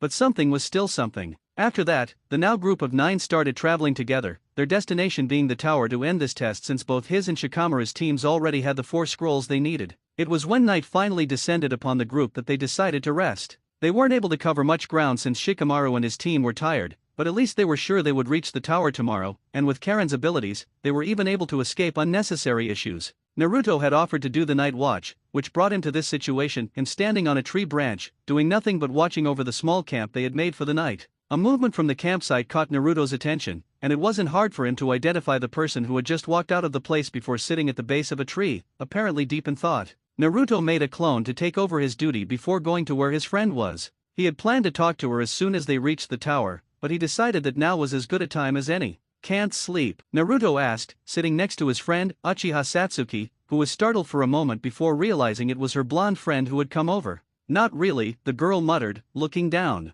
Naruto had never seen his friend like this, and he definitely didn't like it. Anything on your mind? The blonde asked, and for a moment it looked like Satsuki was going to ignore the question, but then the girl released a sigh before looking at his friend's dark blue eyes. I killed those two guys today, Satsuki said in almost a whisper, and Naruto was once again surprised by how the proud Uchiha could act so vulnerable. He kind of understood, after all, he knew that beyond that mask of confidence there was still a normal girl. Yes, you did, Naruto commented, noticing how Satsuki flinched for a moment at his words. The blonde then did something that truly surprised the girl. He put his arm around her, giving her a half hug. But you did it to protect your classmates, Satsuki, Naruto said, getting the girl's full attention. You didn't do it just for the sake of it. You didn't do it just to be cruel, you did it because you had to. Because if you hadn't, they would have hurt people that you knew, and you shouldn't feel ashamed about that. I'm not telling you to start enjoying it, Satsuki, but we're ninjas. We will have to kill again in the future, we both know that. I know it might affect you, but please don't let it eat you alive. I wouldn't be able to stand seeing you like that. You know I'll always be here for you, so please if you ever need to let your heart out, you know where to find me. Satsuki's eyes showed nothing but shock at hearing her friend's words. Yes, she had been feeling remorse for killing those guys, but the thing she had actually feared the most was for Naruto to start looking at her differently. She knew she was delusional, but for some reason, she actually thought Naruto might stop being friends with her just for that, which thinking about it now was incredibly stupid. Unconsciously, Satsuki rested her head on Naruto's shoulder, and the blonde found himself tightening his hold over the Uchiha girl. For some reason that the girl couldn't understand, she was now feeling safer, warmer, and more comfortable than ever. She didn't know what she was feeling now towards her blonde friend. The only thing she knew is that she wouldn't have minded if this moment continued forever. Do you really mean it? To always be there for me? Satsuki asked in a shy tone that was definitely alien for her. Of course I do. It's a promise, Satsuki, was Naruto's simple answer, and Satsuki knew perfectly how Naruto was with those promises of his. Thank you, the girl muttered, getting a squeeze on her shoulder by Naruto, whose thoughts were also similar to hers. No Satsuki, I'm the one who should be thanking you. The next day, the members of Team 7 were now standing in front of Karen in a hall. They had gotten to the tower a few hours ago and had already been told about the meaning of the scrolls by their sensei, Kakashi, true balance between the mind and the body. They had separated from Shikamaru's team just before entering the tower, and after talking to Kakashi for a bit, the members of Team 7 had gone to explore the tower a bit. After all, they still had time before the test ended, so they had some time to rest. The reason they were now standing in front of Karen was because the girl's sensei, a man who was wearing nothing but a cloak that hid all of his body, the only reason they even knew he was a man was because of his voice, was now leaving with her. She had, after all, lost the test the moment she lost her teammates, although her sensei didn't look affected by losing two members of his team. They were saying goodbye to the girl they had met during the task. After all, if it wasn't for her, they probably would have faced a lot more trouble in that dreaded forest, so they were definitely thankful towards Karen. Everything was fine until Karen did something that no one saw coming, except for her sensei, of course. She gave Naruto a kiss on the cheek while blushing, and then she actually left almost running, promising that it wouldn't be the last time they would meet, her sensei following her while shaking his head. Naruto just stood there, definitely surprised and confused about what had just happened. He couldn't even remember the last time he had been kissed in any way. The last time it happened it had been Mito who gave him a peck on his cheek, but that was when they were kids, and Naruto didn't like to even think about that past. The blonde turned and was once again surprised by his team's reactions. Menma just looked like he didn't care at all about what was happening. In fact, he was already leaving. No, it was Mito and Satsuki's reactions that surprised him. They were both glaring at him with a lot of heat that would have made any lesser man to start begging for forgiveness, but Naruto was just plain confused. He really didn't care that much about why Mito was glaring at him, but Satsuki was completely different. What had he done now to get the rage of his best friend like that? Baka! Satsuki practically yelled at Naruto before leaving with a huff, leaving an utterly shocked and confused Naruto behind. He almost didn't hear Mito's words "Nii-san no Baka" since they were a lot more subdued just before the redhead girl also left, leaving a blinking blonde in the middle of the hall, not knowing what to do now.